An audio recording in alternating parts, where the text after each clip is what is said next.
In the chaos of a collapsing empire, as a world of old certainties crumbled to dust, a set of ideas was forged in the fires of crisis.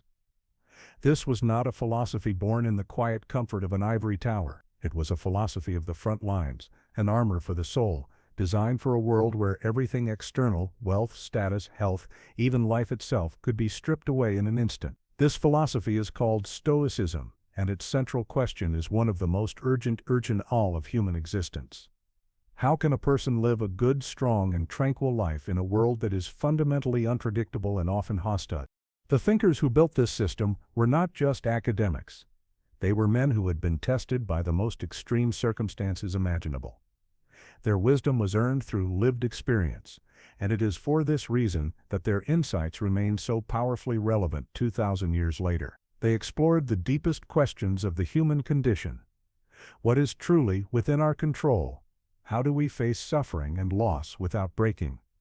What is the nature of a good life, and how do we build a character strong enough to live it, no matter the obstacle? To guide us on this journey, we will walk with the four great masters of the Stoics.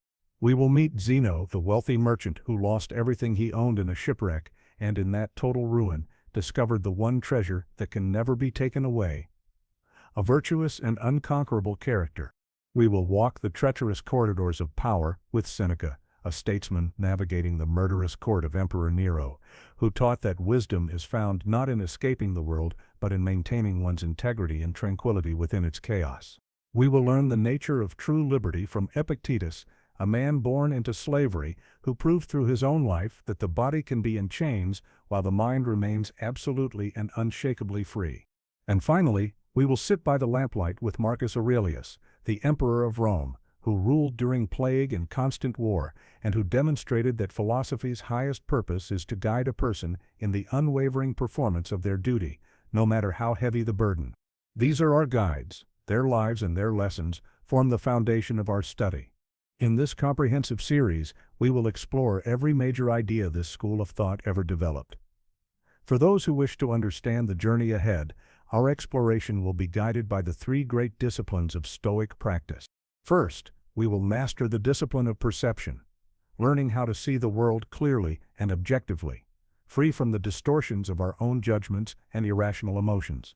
Next, we will undertake the discipline of action, exploring how the Stoics guide our behavior in the world, teaching us to act with justice, courage, and for the good of the human community. And finally, we will cultivate the discipline of will, the inner fortress where we learn to accept what we cannot change, to love our fate, and to face the greatest challenges of life with profound strength and tranquility. This is not mere history we are discussing. The ideas contained within this philosophy are a practical manual for living, a spiritual technology designed to forge a resilient and serene soul.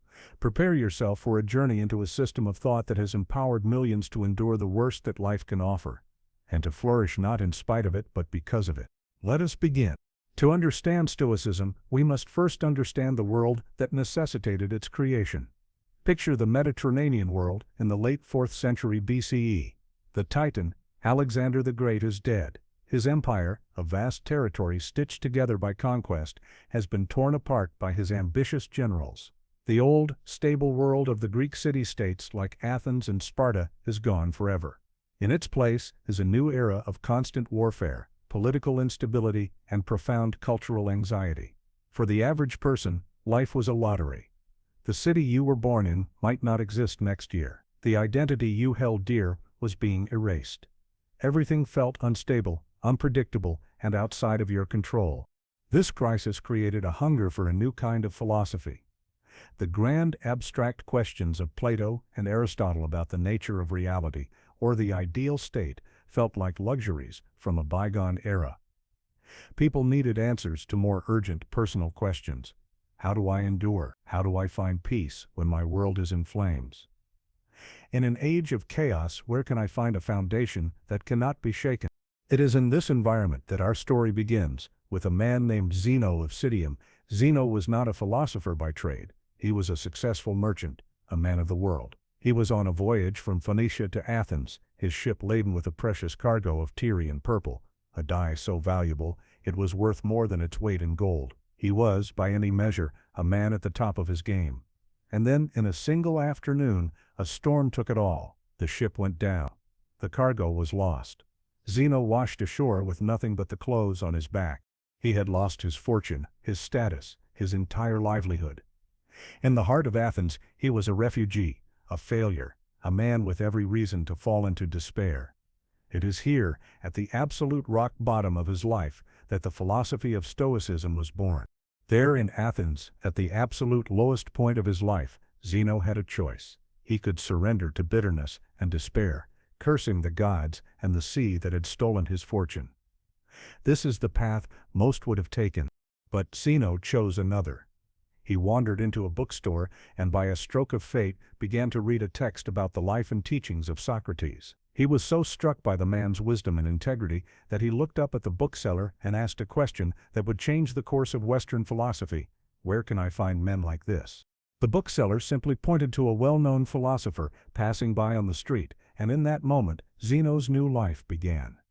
He dedicated himself to study, absorbing the wisdom of the great schools of Athens. His core lesson, learned in the crucible of his own ruin, was this: external circumstances can take everything from you, but they cannot touch your character or your will. True wealth is internal. After years of study, Zeno began to teach. He didn't have a grand academy or a private hall. He taught in public, walking and talking in a place called the Stoa Poikile, or the Painted Porch. His students and followers became known as the Stoics, the people of the Stoa. His philosophy, born from crisis, was a powerful magnet for a world adrift. But it was in the heart of the next great superpower, the Roman Empire, that Stoicism would find its most powerful and enduring voices. It became the unofficial philosophy of Rome's leaders, soldiers, and thinkers. Here we meet our next guide, Seneca. If Zeno found philosophy after his life fell apart, Seneca practiced it while his life was a constant high-wire act. He was a brilliant playwright, a staggeringly wealthy investor, and one of the most powerful men in Rome, serving as a senior advisor to the Emperor Nero. This was not a safe job.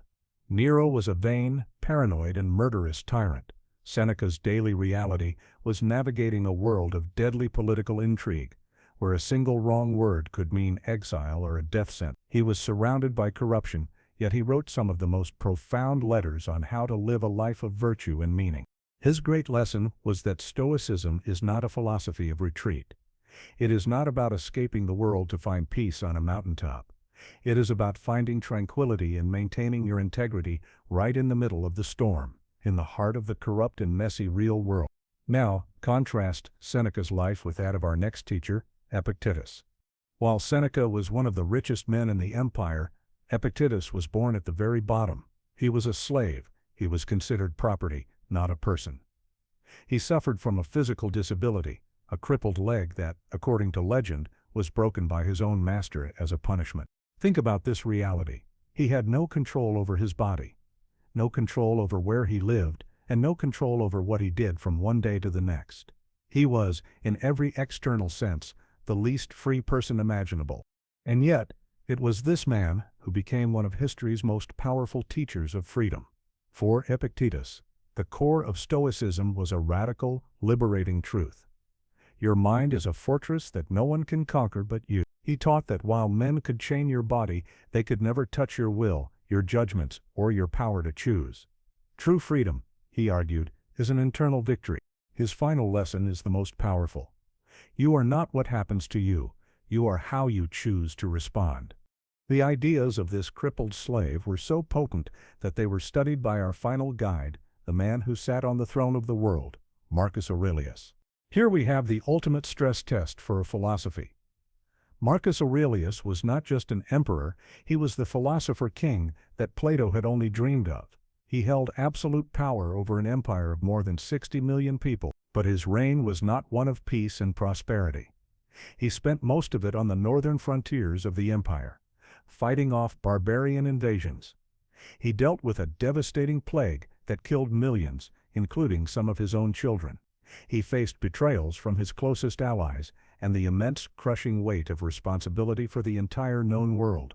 Every night, in his military tent, surrounded by the sounds of war and the business of the empire, he would write.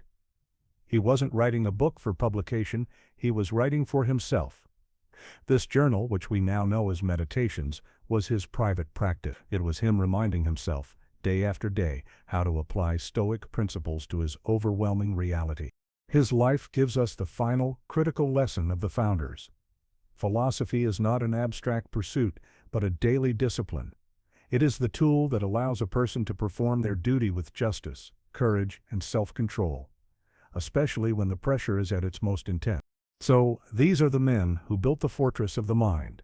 A merchant who lost it all, a statesman who navigated tyranny, a slave who taught freedom, and an emperor who carried the world on his shoulders. They didn't just talk about philosophy, they lived it. We have now established the foundational principle of the Stoic universe, the clear line between what is ours and what is not ours. The dichotomy of control. It is a simple idea, but it is not an easy one. Intellectually grasping it is one thing. Living it moment by moment in the face of life's friction and frustrations is another entirely. This is where the real work begins. The true Stoic is not the one who can recite the principle, but the one whose actions are governed by it. So, how do we transform this idea from a piece of knowledge into an active living practice? How do we use it as a practical tool to navigate the chaos of a modern life? Let's begin with a scenario that is universally human, dealing with the words and actions of other people. An insult from a colleague, a harsh criticism from a boss. The sting of being misunderstood by someone you love. The untrained mind reacts with a predictable cascade of pain. It feels the sting of the insult, replays the conversation endlessly, and allows the other person's opinion to dictate its own inner peace. It has, in effect, handed the keys to its own emotional state over to someone else. The Stoic, however, immediately applies the dichotomy. The words that were spoken are now in the past. They are external. The other person's opinion, their motives, their anger, all of it exists in their mind, not yours. It is a foreign territory over which you have zero jurisdiction. To waste a single moment of your life trying to control what is fundamentally uncontrollable is the definition of madness. Instead, the Stoic turns their focus inward, to the only domain they command, their response. They ask, what judgment am I adding to this event? The words themselves are just vibrations in the air. The pain comes from the judgment, I have been harmed, or my reputation is ruined. This is the only part of the equation that is truly yours. You have the power to withhold assent from that judgment. You can choose to see the insult not as a reflection of your worth, but as a reflection of the other person's character or ignorance or pain. You can choose to respond not with anger, but with pity or even with indifference. This is not an act of suppression. It is an act of supreme power. It is the refusal to allow anything external to colonize your inner world. Think of Seneca, living under the shadow of the tyrant Nero. He was one of the most powerful men in Rome, but his life could be ended on a whim.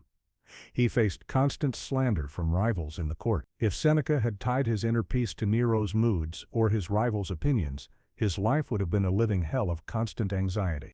Instead, he practiced this separation.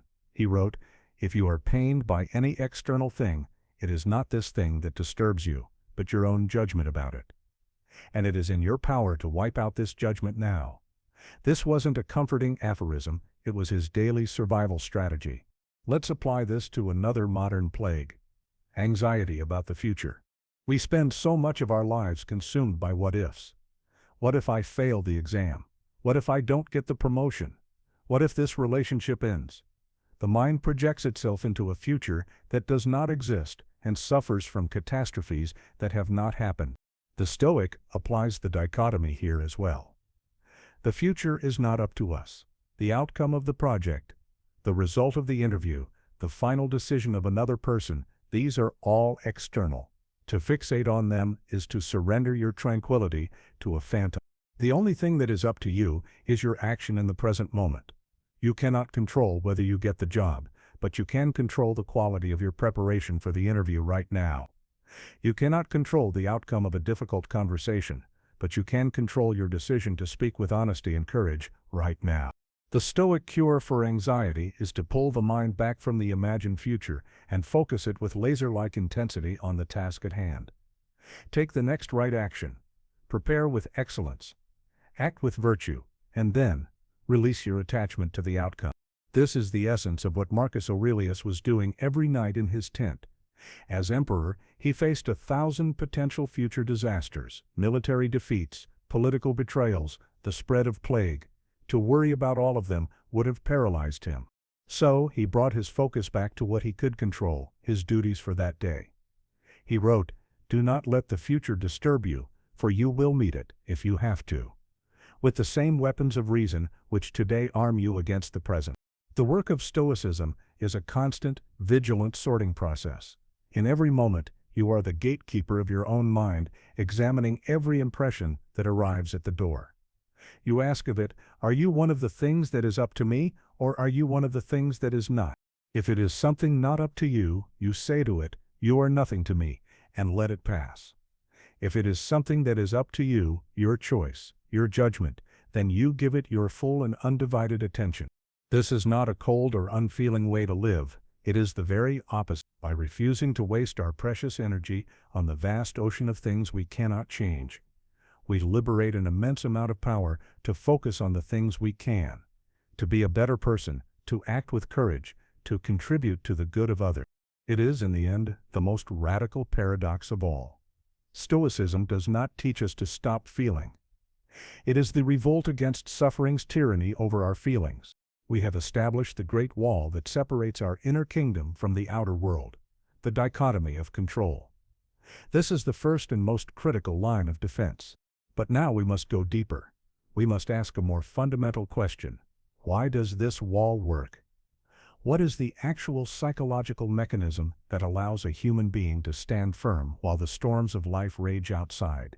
The Stoics located this mechanism in a single revolutionary insight, an idea so powerful that it would later form the very foundation of modern cognitive psychology. It is perhaps the most important thing you will ever learn about your own mind. Epictetus stated it most clearly. It is not things that upset us, but our judgments about things. Let that sink in. The source of our suffering, our anger, our anxiety, our grief, is not the external event itself. The source of our suffering is the story we tell ourselves about that event. The Stoics broke this process down into two parts. First, there is the impression. This is the raw, objective, initial data that our senses receive. It is raining, my colleague was promoted and I was not. The doctor gave me a difficult diagnosis. Someone just insulted me. These are facts. They are neutral. Then there is the judgment. This is the subjective layer of interpretation, the narrative, the story that we immediately and often unconsciously add on top of the impression. The rain has ruined my day. I was passed over for the promotion because I am a failure. This diagnosis is a death sentence. That insult was a humiliating attack on my character. The moment of suffering is not when the event happens. The moment of suffering happens in the split second we assent to the judgment. Assent is the key. It is the act of agreeing with, of signing off on, that initial, often catastrophic, interpretation. Think of your mind as the gatekeeper of a fortress.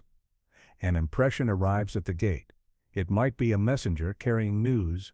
You have lost money in the market. Now, attached to that message is a frantic screaming storyteller, the judgment shouting, "This is a disaster. We are ruined. Our future is over." The untrained mind immediately throws open the gates and lets both the message and the storyteller run wild through the streets of the city, causing panic and chaos. The Stoic trains themselves to create a pause. They stop the storyteller at the gate. They look at the initial message, the impression objectively. Okay, the value of my investment portfolio has decreased. That is Then they turn to the frantic storyteller, the judgment, and they question its credentials. Is it true that we are ruined? Is it true that our future is over? Or is this just one possible interpretation among many? The Stoics broke this process down into two parts. First, there is the impression. This is the raw, objective, initial data that our senses receive. It is raining. My colleague was promoted and I was not. The doctor gave me a difficult diagnosis. Someone just insulted me. These are facts. They are neutral. Then, there is the judgment. This is the subjective layer of interpretation, the narrative, the story that we immediately and often unconsciously add on top of the impression. The rain has ruined my day. I was passed over for the promotion because I am a failure. This diagnosis is a death sentence. That insult was a humiliating attack on my character. The moment of suffering is not when the event happens. The moment of suffering happens in the split second we assent to the judgment. Assent is the key. It is the act of agreeing with, of signing off on, that initial, often catastrophic, interpretation. Think of your mind as the gatekeeper of a fortress. An impression arrives at the gate. It might be a messenger carrying news. You have lost money in the market. Now, attached to that message is a frantic, screaming storyteller, the judgment shouting, "This is a disaster. We are ruined. Our future is over." The untrained mind immediately throws open the gates and lets both the message and the storyteller run wild through the streets of the city, causing panic and chaos. The Stoic trains themselves to create a pause. They stop the storyteller at the gate. They look at the initial message, the impression, objectively. Okay, the value of my investment portfolio has decreased. That is a fact. Then they turn to the frantic storyteller, the judgment, and they question its credentials. Is it true that we are ruined? Is it true that our future is over? Or is this just one possible interpretation among many? This pause, this moment of reflection between impression and assent, is where all our power lies. This is where we reclaim our freedom.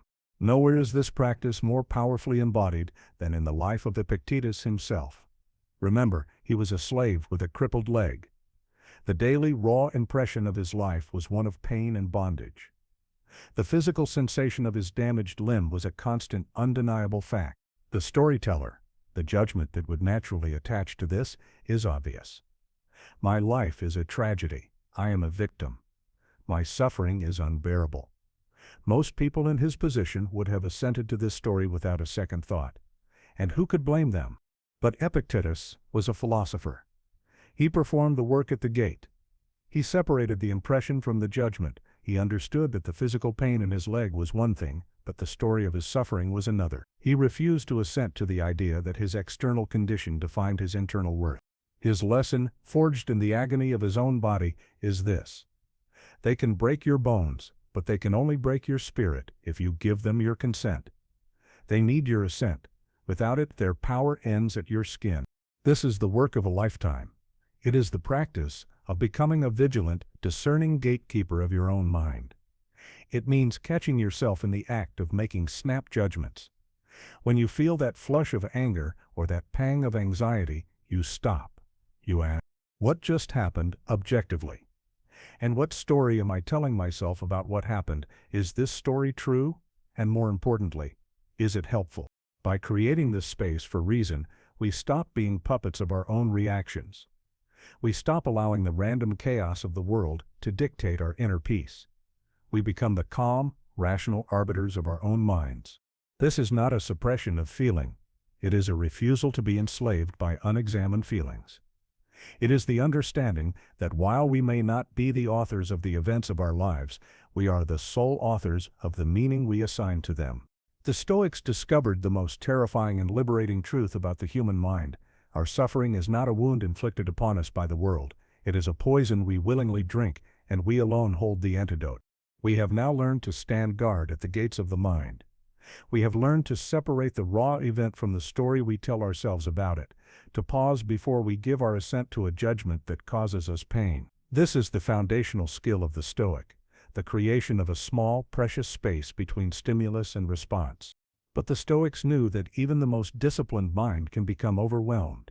The sheer scale and immediacy of our problems can sometimes feel all-consuming. Anxieties about our career, conflicts in our relationships, our own personal failures, these things can fill our entire mental landscape, blotting out the sky until they are all we can see.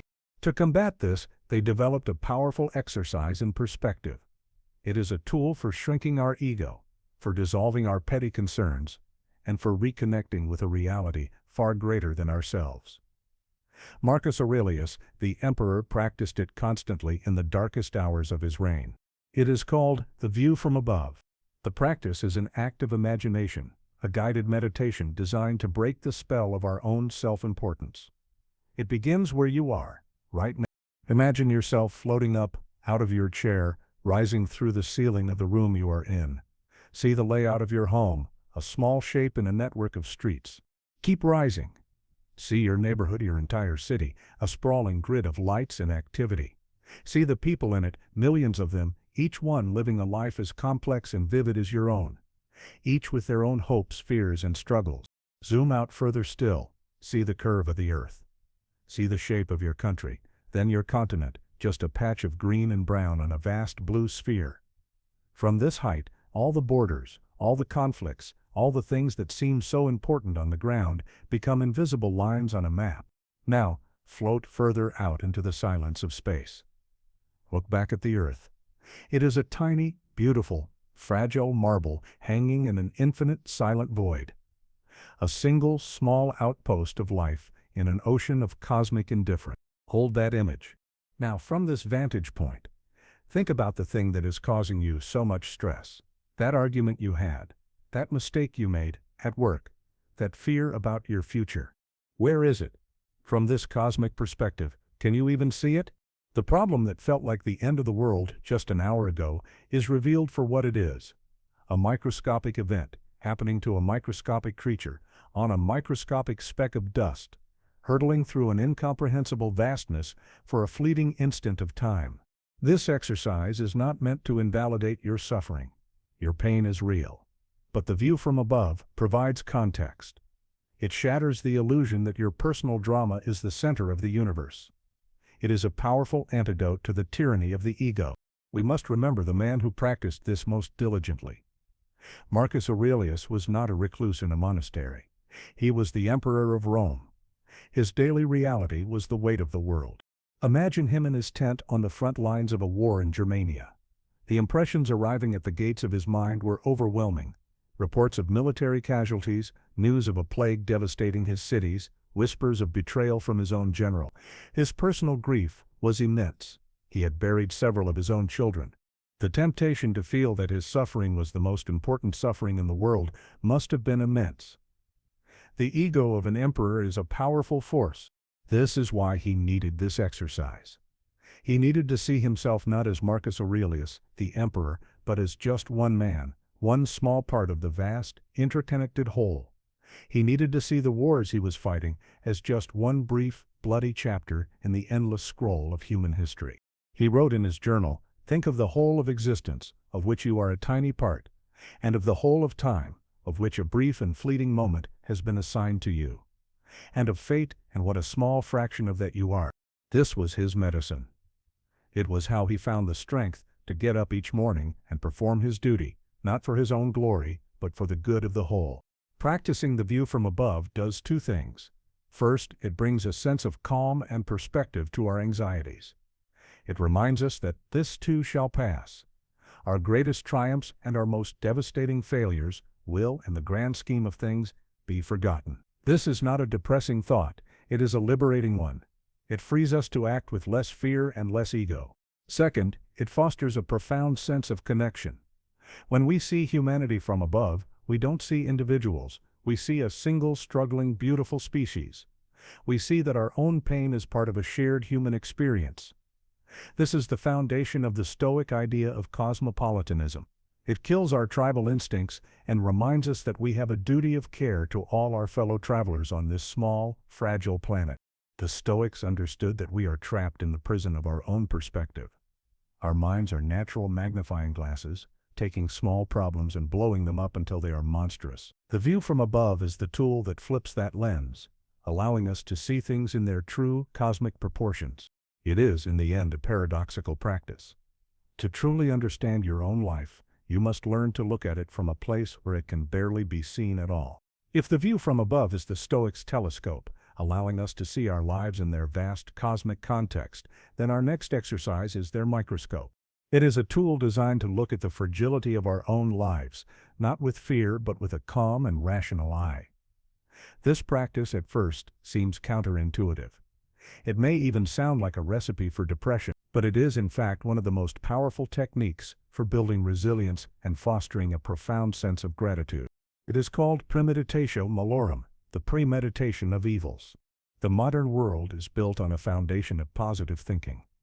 We are told to visualize success, to affirm our desires, to never entertain a negative thought. The Stoics would have seen this not as strength, but as a dangerous and fragile delusion. They understood that fortune is fickle. Everything we love and value, our health, our careers, our relationships, our possessions, even our lives, are not ours permanently. They are, in the Stoic view, on loan from the universe. And that loan can be recalled at any time without warning. To ignore this reality is to walk through life unprepared, leaving yourself vulnerable to being shattered by the first blow of misfortune. The Stoic, therefore, does the opposite. They practice for the storm while the sun is shining. Premeditation, malorum, is a psychological fire drill. You don't practice a fire drill because you want the building to burn down. You practice it so that if it ever does, you won't panic. You will know where the exits are. You will be prepared. In the same way, the Stoic periodically and calmly contemplates worst-case scenarios. What if I were to lose my job? What if I were to fall ill? What if I were to lose a person I love? What if I were to lose my freedom? The goal is not to wallow in imaginary misery. The goal is to do two things. First, to rehearse your response. By walking through a potential hardship in your mind, you strip it of its terror. A vague, monstrous fear is transformed into a concrete set of problems. If I lost my job, what would I do first? I would update my resume. I would contact my network. I would analyze my budget. The fear is replaced by a plan. By anticipating the blow, as Seneca wrote, you rob it of its power. And no one understood the need for this practice better than Seneca himself. He wasn't imagining hypothetical dangers. He was living with the daily, real possibility of ruin. As the advisor to Nero, he knew that his vast wealth, his beautiful homes, and his very life were held on the whim of an unstable tyrant. Exile or an order to commit suicide could arrive at any moment. His letters are filled with this premeditation. He writes, "What is quite unlooked for is more crushing in its effect. The man who has anticipated the coming of troubles takes away their power when they arrive." He was not being pessimistic, he was being a realist. He was training himself to be a fortress, ready for the inevitable siege. But this preparation is only the first benefit. The second is even more profound. It is the cultivation of gratitude. Our minds are wired for adaptation. We get a new job, a new relationship, a new home, and for a short time, we are happy. But soon, it becomes the new normal. We take it for granted. This is the hedonic treadmill. We are always chasing the next thing, convinced it will finally make us happy while ignoring the blessings we already possess. Negative visualization is the circuit breaker for this treadmill. When you take a moment in the morning to vividly imagine that you did not wake up in a warm bed, or that you do not have food for the day, or that the people you love are not in your life, and then you open your eyes and see that they are, the world is transformed. The routine becomes a gift. The ordinary becomes extraordinary. That simple cup of coffee is no longer just a habit. It is a luxury to be savored.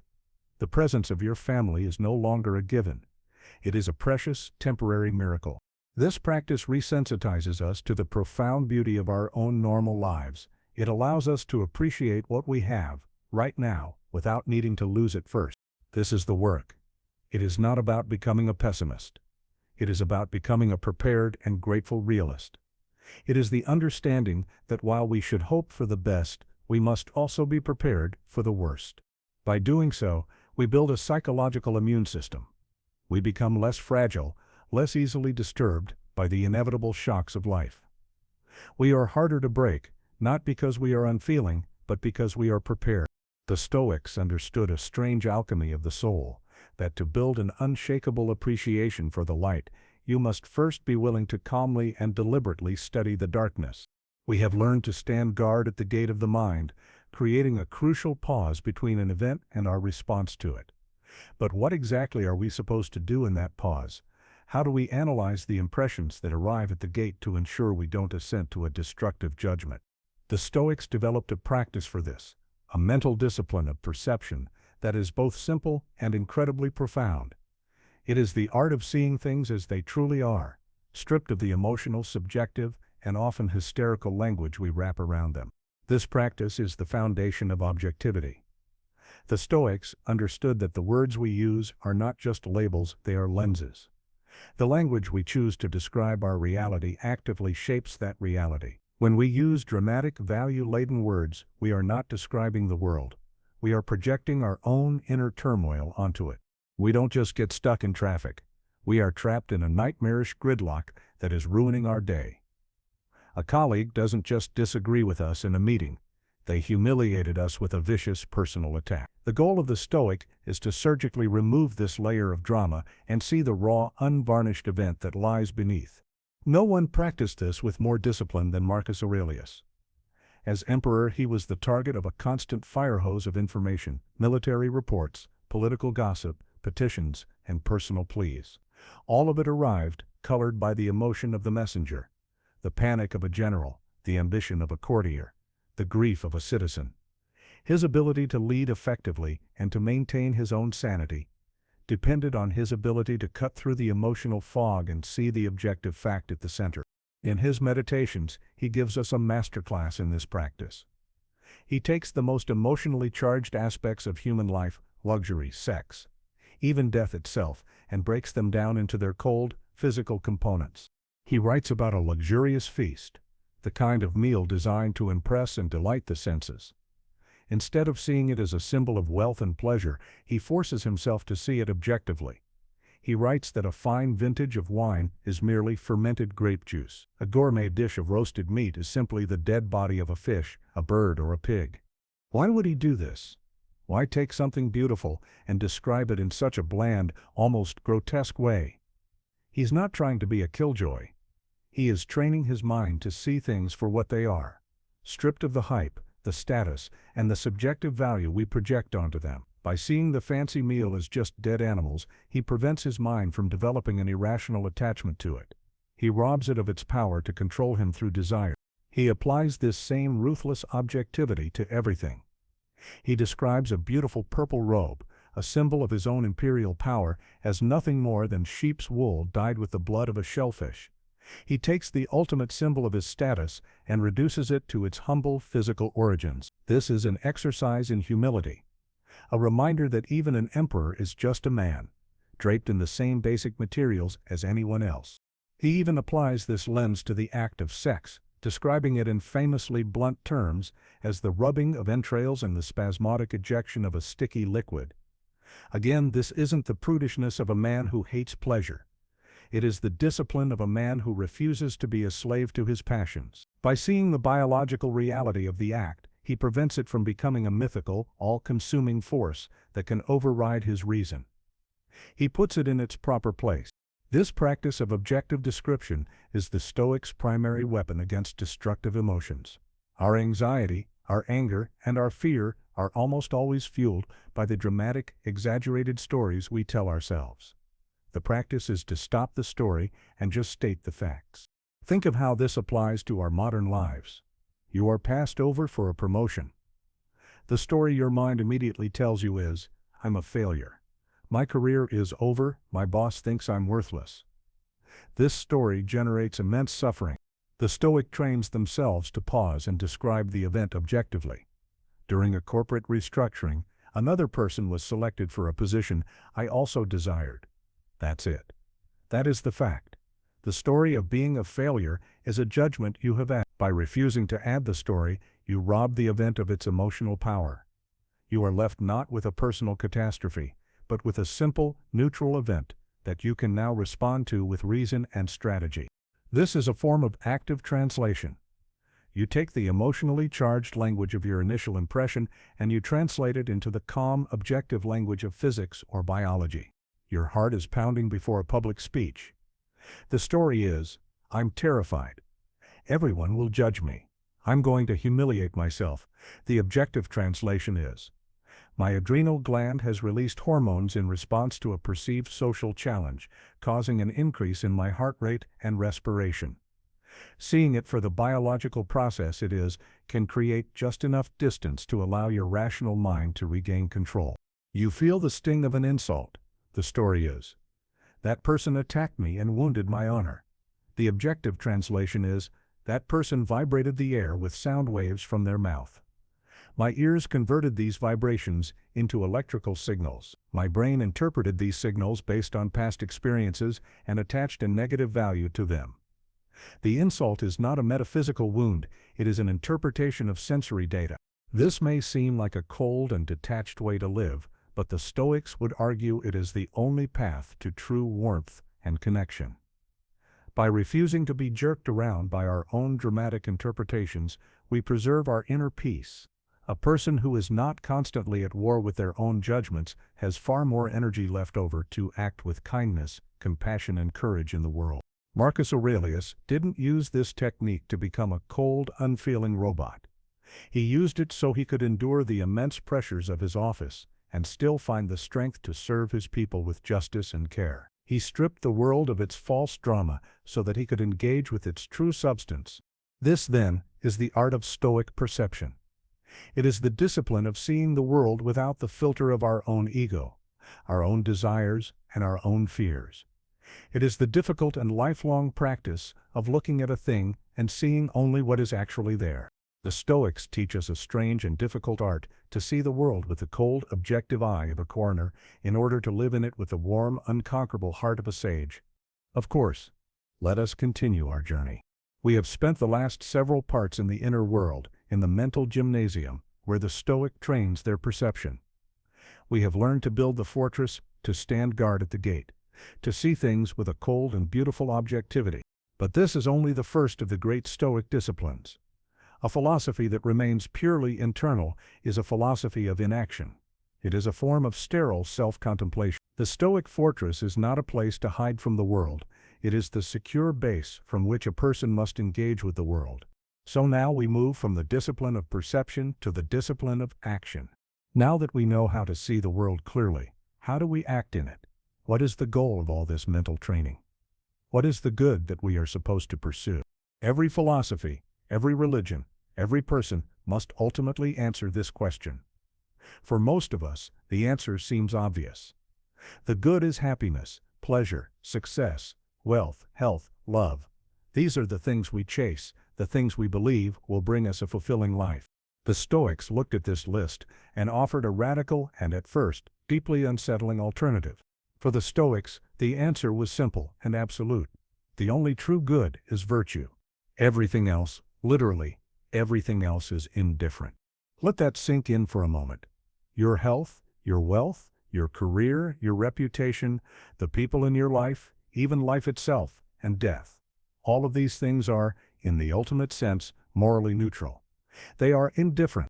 Now, this is the single most misunderstood idea in all of Stoicism.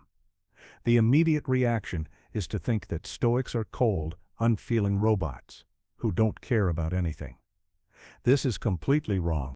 When the Stoics say these things are indifferent, they do not mean that you should be apathetic towards them. What they mean is that these things have no bearing on your moral worth. They cannot make you a good or a bad person. Your character, and your character alone, is the sole measure of your life. Let me use an analogy. Imagine a master carpenter. This carpenter, of course, prefers to have sharp, high-quality, expensive tools. It makes his work easier and more pleasant. But is he a good carpenter because he owns good tools? No. He is a good carpenter because of his skill, his patience, his integrity, his wisdom, his virtue as a craftsman. He could be given old, rusty, difficult tools, and he would still be a good carpenter. He would still use them to the absolute best of his ability, creating the best work possible under the circumstances. His goodness lies in his use of the tools, not in the tools themselves. For the Stoics, everything in life is a tool. Health is a tool. Wealth is a tool.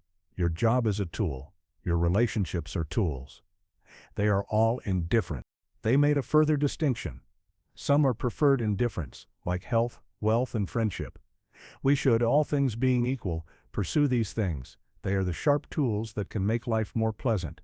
Others are dispreferred indifference, like sickness, poverty, and pain. We should, all things being equal, avoid these. They are the rusty tools that can make life more difficult. But, and this is the absolute core of their ethics, you must never, ever mistake a preferred tool for the ultimate good. You must never trade your virtue, your character, your integrity, in order to gain a preferred, indifferent. You do not lie to get wealthy. You do not betray a friend to gain status. You do not act with cowardice to preserve your physical comfort. You use the tools life gives you, whether they are sharp or rusty, with the highest possible virtue. That is the entire game. This idea was not a theory for them, it was a reality they lived and died for. Think of Seneca. He was a man who possessed all the preferred indifference in abundance. He had immense wealth, political power, and a brilliant reputation, but he knew these were just tools. When the tyrant Nero, a man he had mentored, turned on him and ordered him to commit suicide, Seneca faced the ultimate dispreferred, indifferent death. He did not beg or panic. He did not compromise his principles to save his own life. He faced his end with calm, courage, and dignity. He showed the world that his virtue was more precious to him than his life. He proved that even with the worst possible tools, a death sentence from a madman, a craftsman could still practice his art beautifully. Now think of Epictetus. He lived a life defined by dispreferred indifference. He was a slave, he was poor, he was physically disabled. He had none of the tools that society tells us are necessary for a good life. And yet, by the measure of his character, he was perhaps the richest and most powerful of all the Stoics. His circumstances were wretched, but his soul was magnificent. His life is the ultimate proof of the Stoic claim: external conditions are indifferent. The quality of your life is determined not by the hand you are dealt, but by the virtue with which you play it. So what is this virtue they prized so highly? It is not a passive, pious quality. For the Stoics, virtue is a kind of expertise. It is the skill of living well, of navigating the complexities of human existence with excellence. It is the application of reason to life. And it is expressed through 4 cardinal qualities, which we will explore in great detail in the parts to come: wisdom, justice, courage, and temperance. This ethical framework is a radical surgery on our modern value system. It tells us that the things we chase, the promotion, the bigger house, the social media likes, are not the goal. They are just the raw material.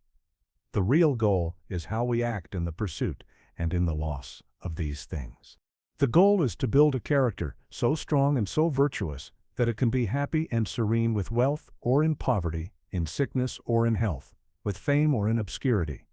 It is to place your good entirely within your own kingdom, the kingdom of your choices.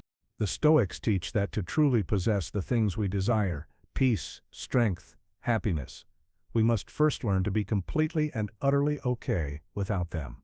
The path to a rich life is paved not with acquisition, but with a profound indifference to all that can be lost.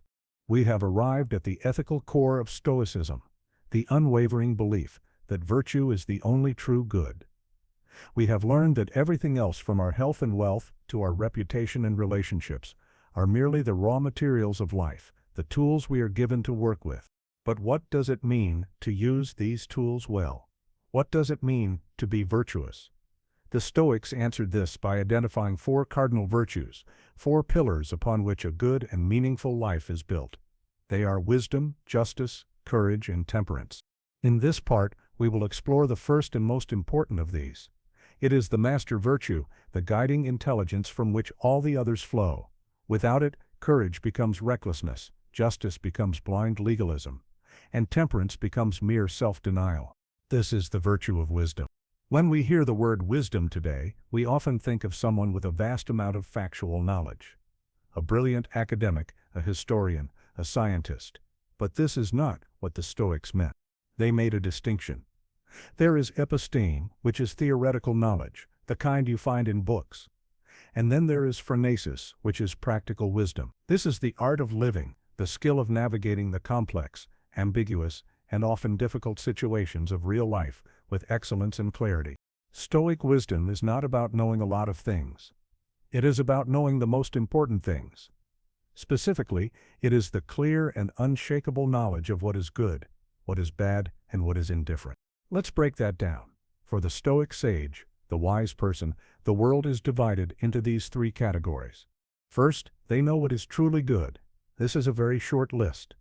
In fact, it has only one item on it: virtue, the excellence of your own character, the quality of your own will.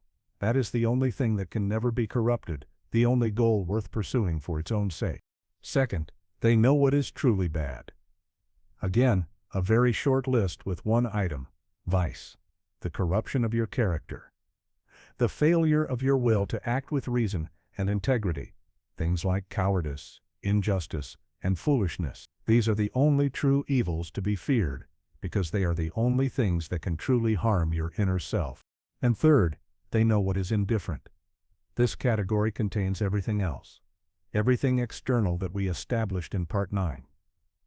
Health and sickness, wealth and poverty, pleasure and pain, fame and obscurity. The wise person understands that these things are not good or bad in themselves. They are merely the circumstances within which we have the opportunity to act virtuously or viciously. This clear-eyed understanding is the bedrock of Stoic tranquility. The wise person does not get upset when they lose money because they know that money was never the good. They are not terrified of sickness because they know that health was never the good. They are only concerned with one thing: am I acting with virtue in this moment with the materials I have been given? This wisdom is the engine that drives all other virtuous action. You cannot have courage without the wisdom to understand what is truly worth fearing, a corrupted soul, and what is not, physical pain or social disapproval. You cannot have justice without the wisdom to understand what is truly owed to others, fairness and respect. This was not a theoretical game for the Stoics. It was a high-stakes, practical skill. Consider the biographical agony of Seneca. He was forced to be the tutor and advisor to the Emperor Nero, a man who descended into paranoia, tyranny, and murderous madness. Every single day, Seneca had to navigate a minefield of ethical and political dilemmas. When should he speak truth to power, knowing it could get him killed? When should he stay silent to preserve his influence for a more important battle? How could he participate in a corrupt government without corrupting his own soul? These were not abstract questions. His life and the stability of the empire depended on his ability to make the right choice in the moment. This is phronosis. It is practical wisdom in its most extreme form. Seneca's letters to his friend Lucilius are a masterclass in this. He is constantly analyzing situations, not with cold logic, but with a deep understanding of human nature and a clear moral compass fixed on the good, virtue. His wisdom was not an academic pursuit. It was the only thing that kept him alive and allowed him to maintain his integrity in an impossible situation. He had to know, with perfect clarity, what was truly important and what was merely a dangerous distraction. So how do we cultivate this kind of wisdom? The Stoics believed it came from a relentless commitment to reason and self-examination. It comes from applying the principles we've discussed to every event in our lives. It is the practice of asking, what is the nature of this thing? Is it in my control or not? Is it a true good, a true bad, or an indifferent? It is also a process of deep self-knowledge. The wise person understands their own patterns. They know their own weaknesses, their own biases, their own irrational fears. They know that their first impression of a situation is often wrong, colored by emotion or ego. Wisdom, then, is the ability to pause, to step back, and to see a situation with what the Stoics called a bird's-eye view. It is the ability to separate the signal from the noise, the objective fact from the subjective story.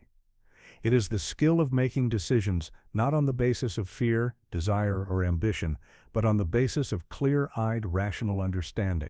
It is the pilot that steers the ship of our character through the stormy seas of life, guided always by the North Star of virtue. The Stoic path to wisdom is a paradox in itself. It is not an accumulation of knowledge, but a stripping away of false belief. You do not become wise by learning more and more about the world. You become wise by learning to see the world with fewer and fewer judgments, until only the simple, difficult, and undeniable truth remains. We have forged the master virtue of wisdom. We have learned to see the world with a clear and objective eye, understanding what is good, what is bad, and what is indifferent. This is the captain of the soul, the inner compass. But a captain without a crew or a destination is just a man alone in a room. The purpose of wisdom is not merely to achieve a state of serene internal analysis. The purpose of wisdom is to guide our actions in the world, particularly our actions towards other people. This brings us to the second of the four cardinal virtues. It is the most social, the most outwardly focused, and perhaps the most revolutionary of them all. This is the virtue of justice. When we hear the word justice today, we typically think of courts, laws, judges, and punishments. We think of a formal, legalistic system. But for the Stoics, justice, or dikaiosune in the Greek, was something far broader and more personal. It was the art of living together. It was about fulfilling our duties to our fellow human beings with fairness, kindness, integrity, and compassion. It was about understanding our place in the human community and acting for the good of the whole, not just for the good of ourselves. This entire concept is built upon one of the most beautiful and radical ideas in the history of thought: cosmopolitanism. In a world that was fiercely tribal, a world defined by the separation between Greek and barbarian, Roman and foreigner, master and slave, the Stoics made a stunning declaration. When asked where they came from, they would not say, "I am from Athens," or "I am from Rome." They would say, "Ego cosmopolites." I am a citizen of the world. What did they mean by this? This wasn't a vague, utopian platitude. It was a logical conclusion drawn from their physics. If the logos, the universal reason, is a divine spark that permeates all of existence, then that same spark exists in every single human being. It exists in the emperor and in the slave. It exists in the Greek and in the Persian. It exists in the man and in the woman. This shared spark of divinity makes us all members of a single, universal family. The borders on our maps and the labels we attach to ourselves are artificial. Our true citizenship is in the human community. This is the foundation of Stoic justice. If every human being is our brother or sister, then we have a sacred duty to treat them as such. But how do we practice this? How do we go from feeling a natural tribal loyalty to our own family and friends to feeling a genuine sense of duty to all of humanity? The Stoics had a brilliant visual exercise for this, developed by the philosopher Hierocles. It's called the circles of concern. Imagine a series of concentric circles. At the very center is you, your own mind and body. This is the circle we naturally care about most. The next circle out contains our immediate family, our parents, our siblings, our children. The circle after that contains our extended family, then our friends, then our neighbors, then the people in our city, then our fellow countrymen. The outermost circle contains all of humanity. Most people live their lives with these circles rigidly separated. They care intensely about what happens in the center, and they are largely indifferent to what happens in the outer rings. The work of the Stoic, Hierocles taught, is the lifelong project of constantly and deliberately pulling these outer circles inward. The goal is to shrink the distance, to treat your neighbor as you would your friend, to treat your fellow citizen as you would your neighbor, and ultimately to treat a complete stranger from a distant land with the same care and concern you would show your own cousin. This is not a call for abstract sentiment. It is a call for practical action, for justice in our daily lives. And no one felt the weight of this practice more than Marcus Aurelius. His biographical agony was the immense challenge of applying this universal justice while leading an empire at war. He was the emperor of Rome, fighting against Germanic tribes on the frontier whom his society would have labeled as savages, as barbarians, as subhuman. It would have been easy and politically convenient for him to dehumanize his enemies. Yet, when you read his meditations, you find him constantly fighting against this impulse. He is constantly practicing this pulling of the circles inward. He reminds himself again and again of his duty not just to Rome, but to the entire human hive. He writes to himself, "My city and my country, so far as I am Antoninus, is Rome, but so far as I am a man, it is the world." Think about the profound moral strength required to write that. While commanding an army at war, he had to hold in his mind two conflicting identities: his role as a Roman emperor, which required him to defend his borders, and his role as a human being, which required him to see the shared humanity in the very people he was fighting. This is Stoic justice, in its most difficult and most noble form. It is the refusal to let our roles or our tribes blind us to our shared identity as members of the human family. For most of us, justice will not play out on such a grand stage.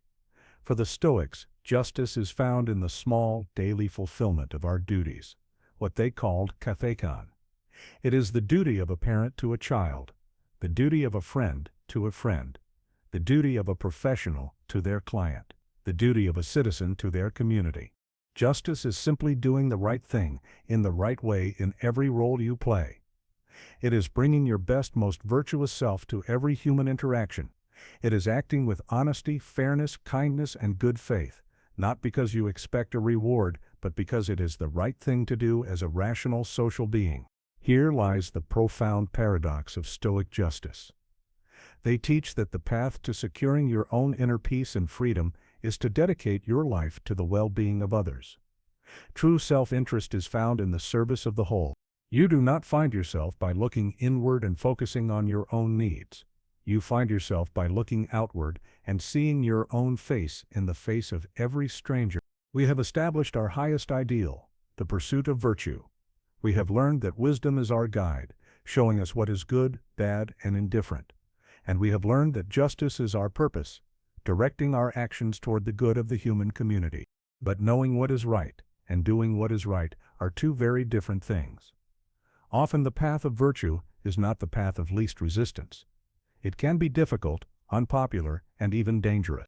Knowing the right thing to do is useless if you lack the strength of character to do it. This is where the third cardinal virtue becomes essential. It is the engine that drives action in the face of fear. When we think of courage, our minds often go to the battlefield. We picture a soldier charging into enemy fire, a hero facing down a monster. This is certainly a form of courage. But for the Stoics, this physical bravery was only one small part of a much deeper concept. This is the virtue of courage. Stoic courage is not the absence of fear. A person who feels no fear is not courageous.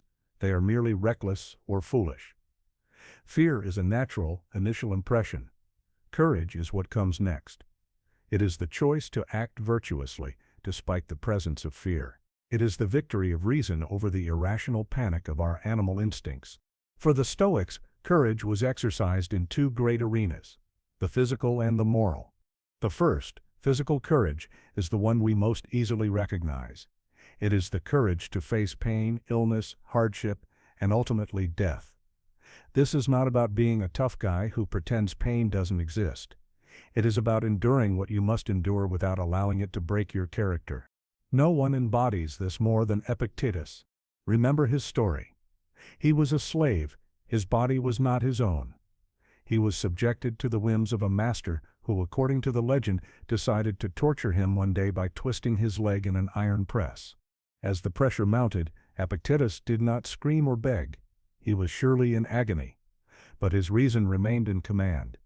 He is said to have looked calmly at his master and warned him, "It is going to break." When the bone finally snapped, he did not cry out in rage or despair. He simply looked at his master and said, "I told you it would break." This story is the ultimate lesson in Stoic courage. Epictetus's agony was real, a brutal physical reality, but he understood that the physical event was one thing, and his response to it was another. His courage was not in overpowering his master. That was impossible. His courage was in refusing to let his master's cruelty crush his inner self. He endured the pain without surrendering his tranquility or his dignity. His life is a testament to his most powerful lesson. They can break your body, but they cannot command your will. That is the fortress. The courage of the Stoic is to defend that fortress, even when the body itself is under siege. But for many of the Stoics, especially those in positions of power, the more common and perhaps more difficult challenge was the second kind of courage, moral courage. This was the daily reality for Seneca. His life in Nero's court was not a physical battlefield, but a psychological one. He was surrounded by flatterers, schemers, and yes-men. His agony was the constant, draining pressure to compromise his own values to survive. This is the courage to stand up for your principles when it is unpopular, the courage to speak the truth when people want to hear lies, the courage to risk your reputation, your career, or your social standing for what you know is right, the courage to choose integrity over comfort. It would have been easy for him to simply tell the tyrant what he wanted to hear, to look the other way at his atrocities, to accumulate wealth and power while abandoning his principles. But he tried, for as long as he could, to be a voice of reason and moderation. When the end finally came and Nero ordered him to take his own life, Seneca's courage was in how he faced it. He didn't rage against the injustice. He calmly gathered his friends and family, spoke to them of philosophy, and faced his death with a tranquility that served as his final lesson. His moral courage was in living and dying as a philosopher, not as a courtier. This required immense moral courage. Every piece of honest advice was a gamble. Every attempt to curb Nero's excesses was a risk. He was walking a tightrope over a pit of vipers. So how is such courage possible? It is only possible because of wisdom. The Stoic can be courageous because they have a clear understanding of what is truly fearful and what is not. What is truly to be feared? A corrupted soul, a life lived with injustice and cowardice. That is the only real evil. What is not to be feared? Pain, poverty, a bad reputation, even death. These are all dispreferred indifference. They are external. They can harm your body or your bank account, but they cannot harm your character unless you allow them to. Courage, then, is the practical application of this wisdom. It is the refusal to trade the only thing that is truly good, your virtue, for the sake of avoiding something that is merely indifferent. These are the moments that demand our courage. And in these moments, the Stoic asks, what does reason demand? What does my duty to others require? And then they act. For us, today the test of courage is rarely so dramatic. It is the courage to have that difficult conversation with a loved one. The courage to apologize when you are wrong. The courage to take responsibility for a mistake at work. The courage to pursue a dream that others call foolish. The courage to speak out against a small injustice in your community. The courage to get out of bed and face the day when you are struggling with your own inner demons. The Stoics teach a humbling truth about bravery. True courage is not found in the grand, heroic gesture, but in the quiet, daily war waged within our own minds. It is the victory of reason over panic, of duty over comfort, of a single, rational choice over 1,000 screaming fears. The greatest battlefield is the self, and the only enemy that can truly defeat you is the one you refuse to face within. We have armed ourselves with wisdom, our guide through the complexities of life. We have committed ourselves to justice, our duty to the human family. And we have cultivated courage, our strength in the face of fear and hardship. The world does not only threaten us with pain, it tempts us with pleasure. It does not only challenge us with adversity, it seduces us with comfort and excess. To build an inner fortress, you must be able to defend it not only from invading armies, but from charming traders who are invited in through the front gate. This is a powerful arsenal. But the Stoics knew that the threats to our character do not only come from the things we fear. Often, a far greater, more insidious danger comes from the things we desire. This is where the fourth and final pillar of the Stoic system becomes essential. It is the virtue that governs our appetites, our desires, and our impulses. It is the art of self-mastery. This is the virtue of temperance. Temperance, or sophrosynny in the Greek, is a virtue that has fallen out of fashion. We tend to associate it with a joyless, puritanical, and boring existence. This is a profound misunderstanding. To achieve this, the Stoics made a simple but brilliant distinction between different kinds of desires. The Stoics were not anti-pleasure, they were anti-slavery, and they recognized that a person who is a slave to their own desires is not a free person, no matter how much wealth or power they possess. The man who cannot control his temper is a slave to anger. The person who cannot resist the urge for one more drink, one more purchase, one more hit of dopamine from their phone, is a slave to their impulses. The goal of temperance is not to eliminate joy, but to ensure that our reason is always in the driver's seat, and that our appetites are the passengers, not the other way around. Finally, there are desires that are unnatural and unnecessary. This is the most dangerous category.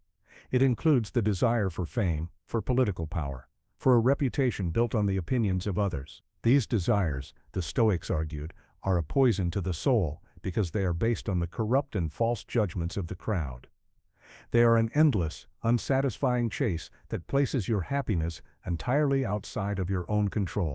First, there are desires that are natural and necessary. The desire for food when you are hungry, for water when you are thirsty, for shelter and for rest. A wise person satisfies these needs simply and without extravagance. They eat to be nourished, not to indulge in gluttony. Second, there are desires that are natural, but unnecessary. This would include things like gourmet food, luxurious homes, and fine clothes. The Stoic position here is nuanced. They are not forbidden. These things are preferred indifferent. A Stoic can enjoy them when they are present, but their happiness is in no way dependent upon them. They have trained themselves to be able to take them or leave them with equal tranquility. This discipline of desire was a constant struggle, especially for the Roman Stoics, who lived at the heart of an empire drowning in excess. And no one faced this challenge more directly than Seneca. His biographical agony was the reverse of Epictetus's. While Epictetus had to practice virtue in the face of deprivation, Seneca had to practice it in the face of an almost unimaginable abundance. He was one of the wealthiest men in the world. He owned sprawling villas, vast tracts of land, and had access to every luxury the Roman Empire could offer. The temperate person understands these distinctions. They satisfy their necessary desires, they are indifferent to the unnecessary luxuries, and they work to completely eradicate the unnatural desires from their soul. So how did he fight this? He practiced voluntary hardship. The danger for him was not pain, but pleasure. The danger was that he would become soft, decadent, and attached to his comfortable lifestyle. He knew that if his peace of mind depended on his wealth, then he was just one political reversal away from complete despair. He would deliberately set aside days where he would live like a poor man. He would eat the plainest food, wear the simplest clothes, and sleep on a hard floor. He did this not to punish himself, but to train himself. Temperance, then, is not about deprivation.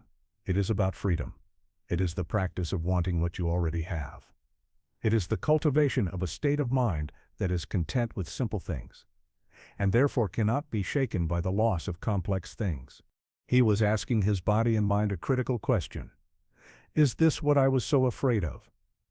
By experiencing a little poverty, he vaccinated himself against the fear of it.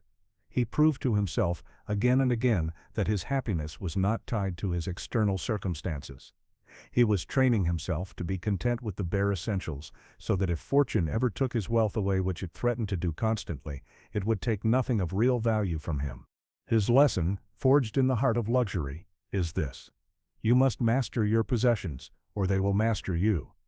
You must prove to yourself that you are the owner of your things, not the other way around. In our modern world, a world of one-click ordering, endless streaming, and constant advertisements telling us that we are one purchase away from happiness, this virtue has never been more critical.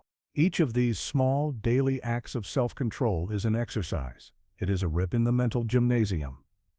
Each one strengthens the muscle of your will and affirms that you, and not your fleeting impulses, are in charge of your life. Temperance is the strength to resist the impulse purchase. It is the discipline to turn off the screen and read a book. It is the self-control to eat what is good for your body rather than what your cravings demand. It is the wisdom to find joy in a quiet walk rather than in a noisy distraction. Of course, we will now enter the final and most profound of the three Stoic disciplines. This is the final paradox of the Stoic art of living.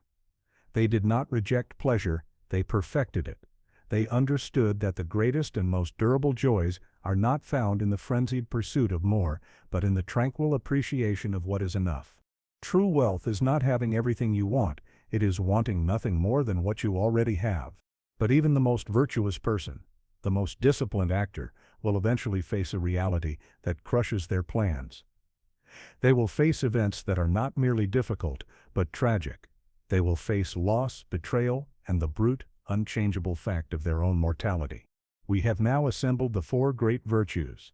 Wisdom is our guide, justice our purpose, courage our engine, and temperance our rudder. We have explored the discipline of perception, learning how to see the world as it is, and the discipline of action, learning how to act virtuously within it. What then? How does the soul endure when action is not enough? This brings us to the final and most challenging of the three Stoic disciplines, the discipline of will. This is the art of building an inner citadel so strong that it can withstand not just inconvenience but catastrophe.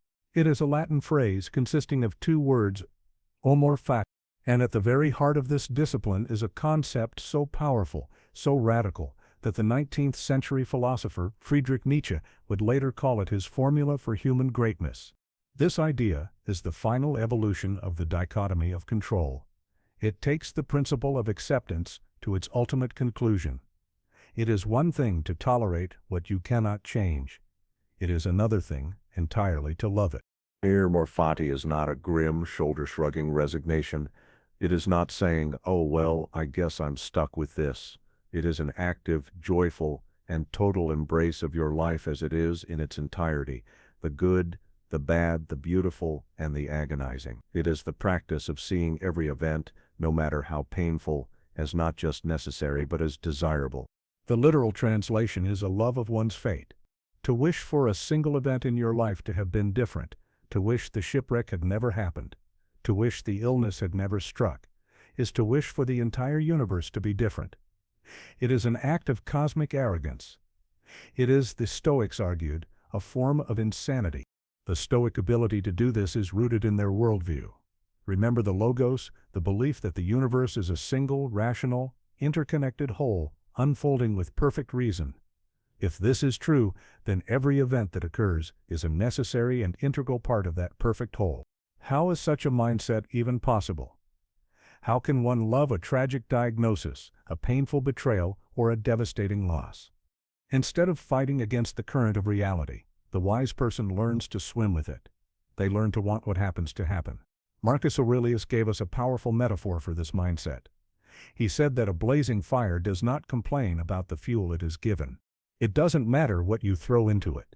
A dry log, a green branch, a piece of trash, a dead animal. The fire takes it all, consumes it, and transforms it into more flame and more light. A powerful and well-trained will, he argued, is like that fire. It takes every obstacle, every setback, every piece of misfortune, and uses it as fuel for its own growth. Think back to Zeno. He is shipwrecked and loses his entire fortune. This is his fate. A lesser man would have spent the rest of his life cursing that storm.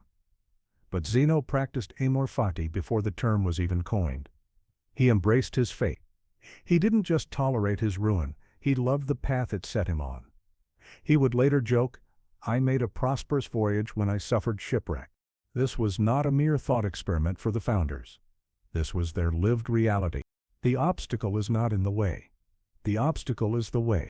Think of Marcus Aurelius, a man who buried at least 8 of his children. Think of the unimaginable grief, the agony of a father facing that much loss. The temptation to rage against the injustice of the universe must have been overwhelming. He saw the loss of his external wealth not as a tragedy, but as a divine course correction that led him to the only true wealth, philosophy and virtue. He loved the fate that broke him because it was the same fate that made him.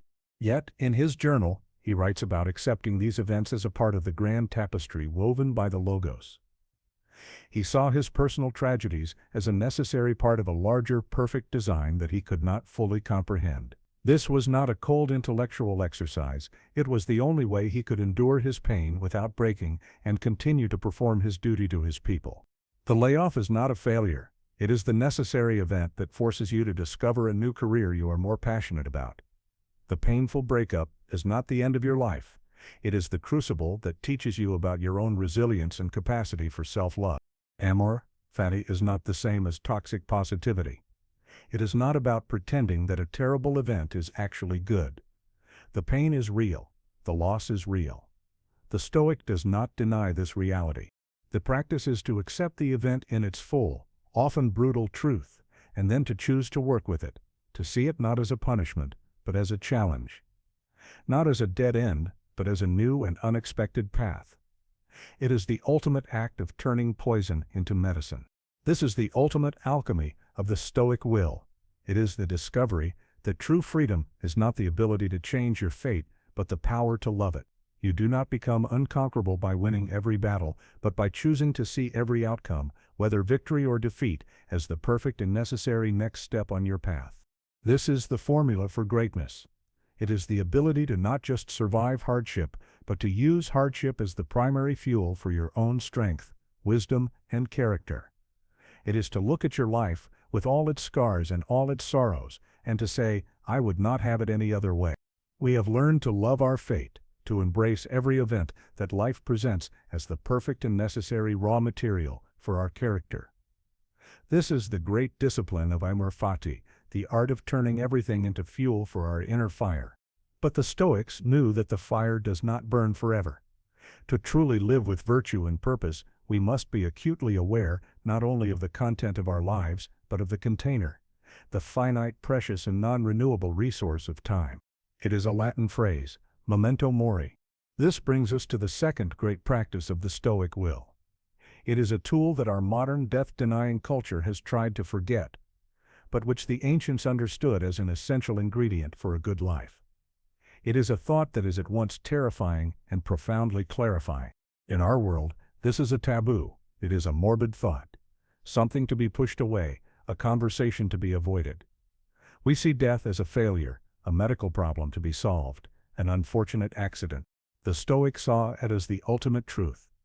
It is the one fact about our existence that is absolutely certain, and they believed that ignoring this truth was not a sign of optimism, but of foolishness. To live a good life, you must keep the thought of your own death always present in your mind. Remember, you must die. Why? Not to become depressed or paralyzed by fear, but for the exact opposite reason, to be galvanized into living a life of meaning, urgency, and appreciation. But what happens when you get that notification? Low battery fire. Let me give you a modern analogy. Think about your phone's battery. When it's at 100%, you are careless with its power. You scroll through meaningless content. You leave apps running in the background. You waste its precious energy on trivialities. Memento Mori is the universe's permanent 5% battery notification for your life. It is a constant reminder that the sand in the hourglass is falling and that this day, this hour, this very breath is a gift that will not be offered forever. Suddenly, your entire behavior changes. You become a ruthless prioritizer. You stop all non-essential activity. You use the phone only for what truly matters, to make that one important call, to send that one critical message. The awareness of the end creates an immediate and profound clarity of purpose. This was not an abstract concept for the Stoics. It was an urgent daily reality, and no one lived this more acutely than Seneca. Living under the paranoid reign of Nero, Seneca did not have the luxury of thinking of death as a distant abstract event. For him, death was a colleague. It was a real possibility that could arrive with a knock on his door at any moment. His biographical agony was the knowledge that any day could be his last. He wasn't saying, live every day like it's your last, in the modern sense of reckless hedonism. He meant the opposite. He meant, live every day with the virtue, the gravity, and the moral seriousness you would bring to your final day on earth. And this constant proximity to death shaped his entire philosophy. His writings are not the calm reflections of a man with endless time. They are urgent dispatches from the front lines of a finite life. He wrote to his friend, "Let us prepare our minds as if we'd come to the very end of life. Let us postpone nothing." This thought, he argued, is a powerful tool for virtuous action. First, it is the ultimate cure for procrastination. The things we put off, that difficult conversation, that apology we need to make, that important project we've been avoiding, we put them off because we foolishly believe we have an infinite amount of time. Memento Mori destroys this illusion. It asks, if I were to die tomorrow, would I be proud of how I spent today? Would I be content to leave this important work undone? Second, it is a powerful antidote to fear. So many of our anxieties are tied to our ego and our reputation. We fear public speaking, we fear asking for what we're worth, we fear taking a risk. But when you place these fears next to the great unchangeable fact of your own mortality, they shrink into insignificance. Why are you so afraid of what people will think of you when you and everyone you know will one day be dust? And third, it is a profound catalyst for love and forgiveness. We hold grudges, we get into petty arguments, we withhold forgiveness from the people we love, because we assume there will always be a tomorrow to make things right.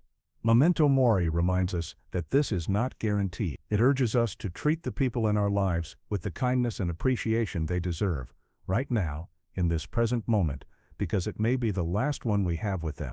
Marcus Aurelius, too, used this thought as his ultimate filter for action. As emperor, he was constantly dealing with the trivialities of court life, with flatterers, with schemers, with endless requests and complaints. He kept himself grounded by constantly reminding himself of his own impermanence. He wrote in his journal, in a note intended only for himself, "You could leave life right now. Let that determine what you do and say and think." Imagine using that as the guiding principle for every decision you make. Before you get into an argument, before you waste an hour on social media, before you say an unkind word, you ask yourself, if this were the last action of my life, would it be a worthy one? This is the ultimate standard, the final and most clarifying test of a meaningful life. This constant awareness of our mortality, this practice of loving our fate, this disciplined training of our will, where do these disciplines reside? Where is the ground upon which a person can stand to face these difficult truths without being swept away? This is the great and unsettling wisdom of the Stoa.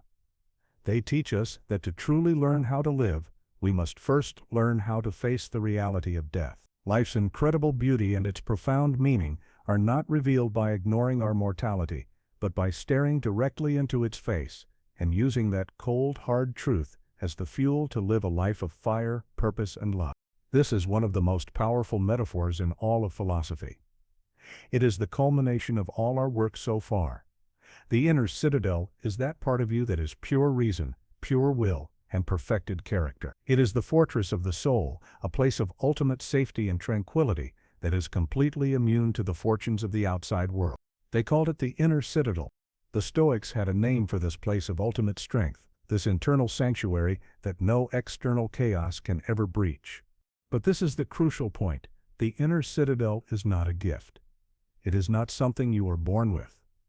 The untrained mind is not a fortress. It is an open field, vulnerable to every passing army of emotion and circumstance.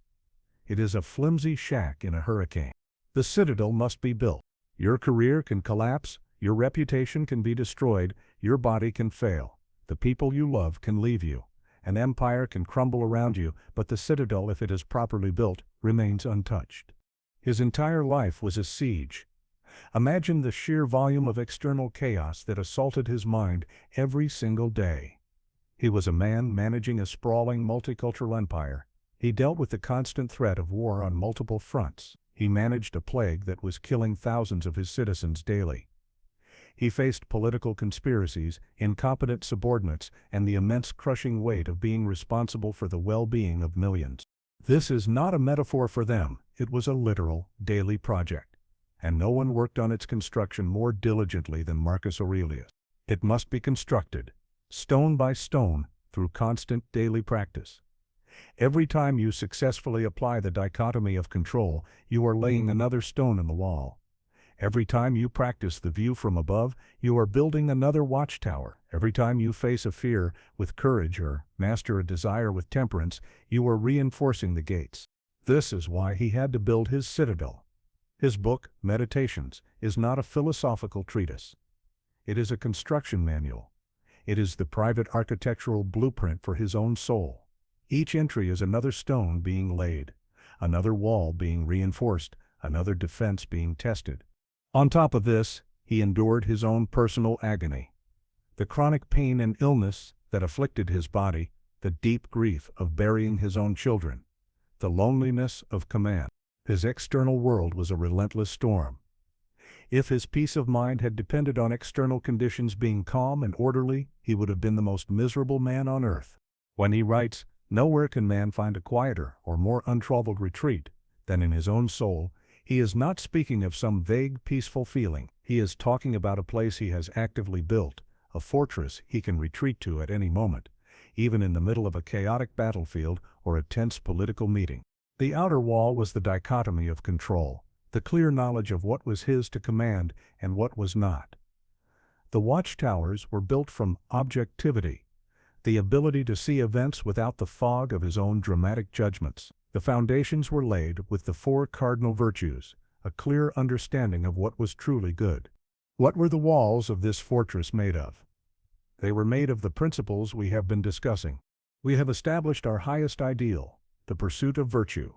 We have learned that wisdom is our guide, showing us what is good, bad, and indifferent. And we have learned that justice is our purpose, directing our actions toward the good of the human community. But knowing what is right and doing what is right are two very different things. Often the path of virtue is not the path of least resistance. It can be difficult, unpopular, and even dangerous. Knowing the right thing to do is useless if you lack the strength of character to do it. This is where the third cardinal virtue becomes essential. It is the engine that drives action in the face of fear. This is the virtue of courage. When we think of courage, our minds often go to the battlefield. We picture a soldier charging into enemy fire, a hero facing down a monster. This is certainly a form of courage. But for the Stoics, this physical bravery was only one small part of a much deeper concept. Stoic courage is not the absence of fear. A person who feels no fear is not courageous. They are merely reckless or foolish. Fear is a natural, initial impression. Courage is what comes next. It is the choice to act virtuously despite the presence of fear. It is the victory of reason over the irrational panic of our animal instincts. For the Stoics, courage was exercised in two great arenas, the physical and the moral. The first, physical courage, is the one we most easily recognize. It is the courage to face pain, illness, hardship, and ultimately death. This is not about being a tough guy who pretends pain doesn't exist. It is about enduring what you must endure without allowing it to break your character. No one embodies this more than Epictetus. Remember his story. He was a slave. His body was not his own. He was subjected to the whims of a master who, according to the legend, decided to torture him one day by twisting his leg in an iron press. As the pressure mounted, Epictetus did not scream or beg. He was surely in agony, but his reason remained in command. He is said to have looked calmly at his master and warned him, "It is going to break." When the bone finally snapped, he did not cry out in rage or despair. He simply looked at his master and said, "I told you it would break." This story is the ultimate lesson in Stoic courage. Epictetus's agony was real, a brutal physical reality, but he understood that the physical event was one thing, and his response to it was another. His courage was not in overpowering his master. That was impossible. His courage was in refusing to let his master's cruelty crush his inner self. He endured the pain without surrendering his tranquility or his dignity. His life is a testament to his most powerful lesson. They can break your body, but they cannot command your will. That is the fortress. The courage of the Stoic is to defend that fortress, even when the body itself is under siege. But for many of the Stoics, especially those in positions of power, the more common and perhaps more difficult challenge was the second kind of courage, moral courage. This is the courage to stand up for your principles when it is unpopular, the courage to speak the truth when people want to hear lies, the courage to risk your reputation, your career, or your social standing for what you know is right, the courage to choose integrity over comfort. This was the daily reality for Seneca. His life in Nero's court was not a physical battlefield, but a psychological one. He was surrounded by flatterers, schemers, and yes-men. His agony was the constant, draining pressure to compromise his own values to survive. It would have been easy for him to simply tell the tyrant what he wanted to hear, to look the other way at his atrocities, to accumulate wealth and power while abandoning his principles. But he tried, for as long as he could, to be a voice of reason and moderation. This required immense moral courage. Every piece of honest advice was a gamble. Every attempt to curb Nero's excesses was a risk. He was walking a tightrope over a pit of vipers. When the end finally came and Nero ordered him to take his own life, Seneca's courage was in how he faced it. He didn't rage against the injustice. He calmly gathered his friends and family, spoke to them of philosophy, and faced his death with a tranquility that served as his final lesson. His moral courage was in living and dying as a philosopher, not as a courtier. So how is such courage possible? It is only possible because of wisdom. The Stoic can be courageous because they have a clear understanding of what is truly fearful and what is not. What is truly to be feared? A corrupted soul, a life lived with injustice and cowardice. That is the only real evil. What is not to be feared? Pain, poverty, a bad reputation, even death. These are all dispreferred indifference. They are external. They can harm your body or your bank account, but they cannot harm your character, unless you allow them to. Courage, then, is the practical application of this wisdom. It is the refusal to trade the only thing that is truly good, your virtue, for the sake of avoiding something that is merely indifferent. For us, today, the test of courage is rarely so dramatic. It is the courage to have that difficult conversation with a loved one. The courage to apologize when you are wrong. The courage to take responsibility for a mistake at work. The courage to pursue a dream that others call foolish. The courage to speak out against a small injustice in your community. The courage to get out of bed and face the day when you are struggling with your own inner demons. These are the moments that demand our courage. And in these moments, the Stoic asks, what does reason demand? What does my duty to others require? And then they act. The Stoics teach a humbling truth about bravery. True courage is not found in the grand, heroic gesture, but in the quiet, daily war waged within our own minds. It is the victory of reason over panic, of duty over comfort, of a single, rational choice over 1,000 screaming fears. The greatest battlefield is the self, and the only enemy that can truly defeat you is the one you refuse to face within. We have armed ourselves with wisdom, our guide through the complexities of life. We have committed ourselves to justice, our duty to the human family.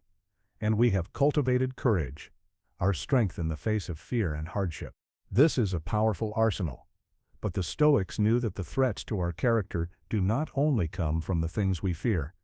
Often, a far greater, more insidious danger comes from the things we desire. The world does not only threaten us with pain, it tempts us with pleasure. It does not only challenge us with adversity, it seduces us with comfort and excess. To build an inner fortress, you must be able to defend it not only from invading armies, but from charming traitors who are invited in through the front gate. This is where the fourth and final pillar of the Stoic system becomes essential. It is the virtue that governs our appetites, our desires, and our impulses. It is the art of self-mastery. This is the virtue of temperance. Temperance, or sophrosyne in the Greek, is a virtue that has fallen out of fashion. We tend to associate it with a joyless, puritanical, and boring existence. This is a profound misunderstanding. The Stoics were not anti-pleasure. They were anti-slavery. And they recognized that a person who is a slave to their own desires is not a free person, no matter how much wealth or power they possess. The man who cannot control his temper is a slave to anger. The person who cannot resist the urge for one more drink, one more purchase, one more hit of dopamine from their phone, is a slave to their impulses. The goal of temperance is not to eliminate joy, but to ensure that our reason is always in the driver's seat, and that our appetites are the passengers, not the other way around. To achieve this, the Stoics made a simple but brilliant distinction between different kinds of desires. First, there are desires that are natural and necessary. The desire for food when you are hungry, for water when you are thirsty, for shelter and for rest. A wise person satisfies these needs simply and without extravagance. They eat to be nourished, not to indulge in gluttony.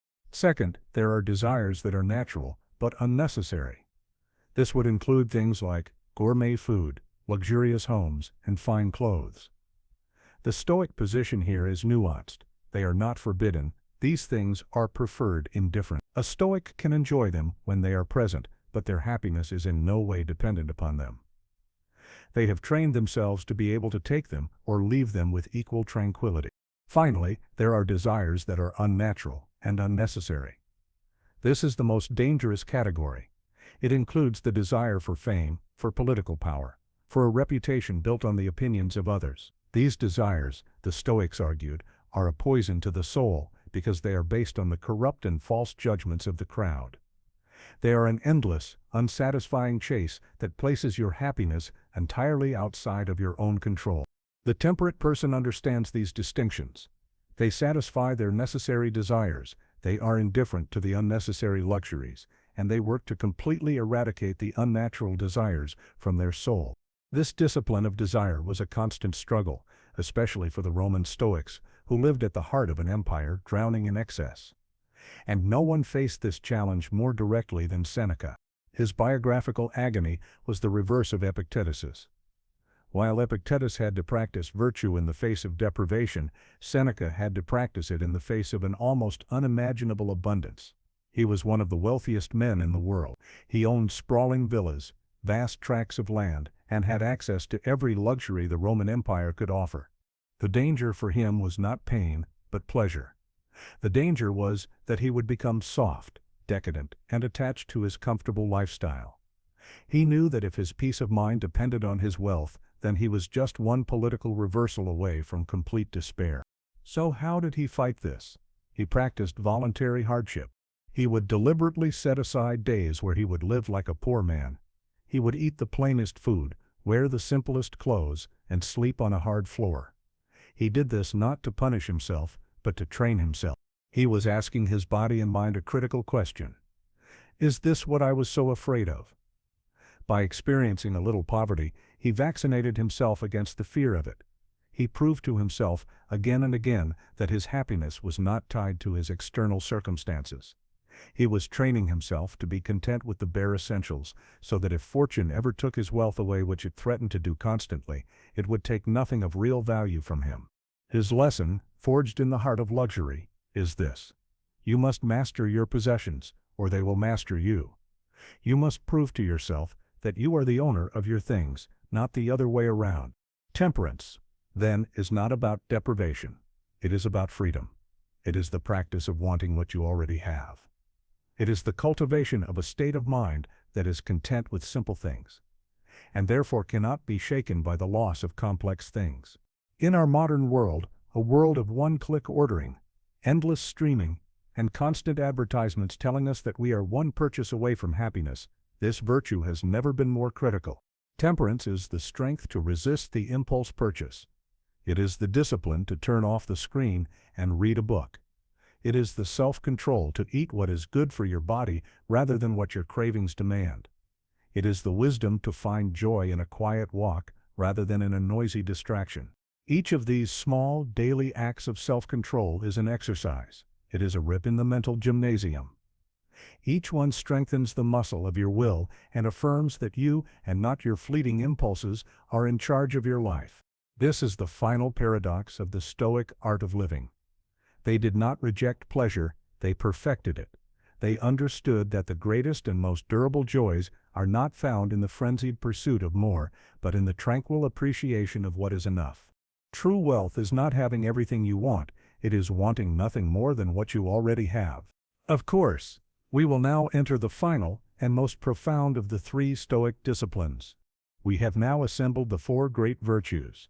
Wisdom is our guide, justice our purpose, courage our engine, and temperance our rudder. We have explored the discipline of perception, learning how to see the world as it is, and the discipline of action, learning how to act virtuously within it.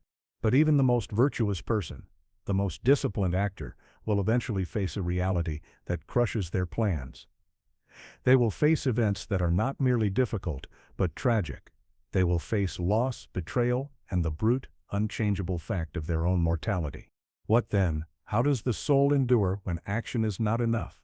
This brings us to the final and most challenging of the three Stoic disciplines, the discipline of will.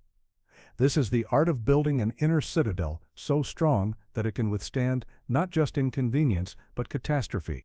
And at the very heart of this discipline is a concept so powerful, so radical, that the 19th century philosopher Friedrich Nietzsche would later call it his formula for human greatness. It is a Latin phrase consisting of two words, Amor Fati. The literal translation is a love of one's fate. This idea is the final evolution of the dichotomy of control. It takes the principle of acceptance to its ultimate conclusion. It is one thing to tolerate what you cannot change. It is another thing entirely to love it. Amor Fati is not a grim, shoulder-shrugging resignation. It is not saying, oh well, I guess I'm stuck with this. It is an active, joyful, and total embrace of your life as it is in its entirety, the good, the bad, the beautiful, and the agonizing. It is the practice of seeing every event, no matter how painful, as not just necessary but as desirable. How is such a mindset even possible? How can one love a tragic diagnosis, a painful betrayal, or a devastating loss? The Stoic ability to do this is rooted in their worldview. Remember the logos, the belief that the universe is a single, rational, interconnected whole, unfolding with perfect reason. If this is true, then every event that occurs is a necessary and integral part of that perfect whole.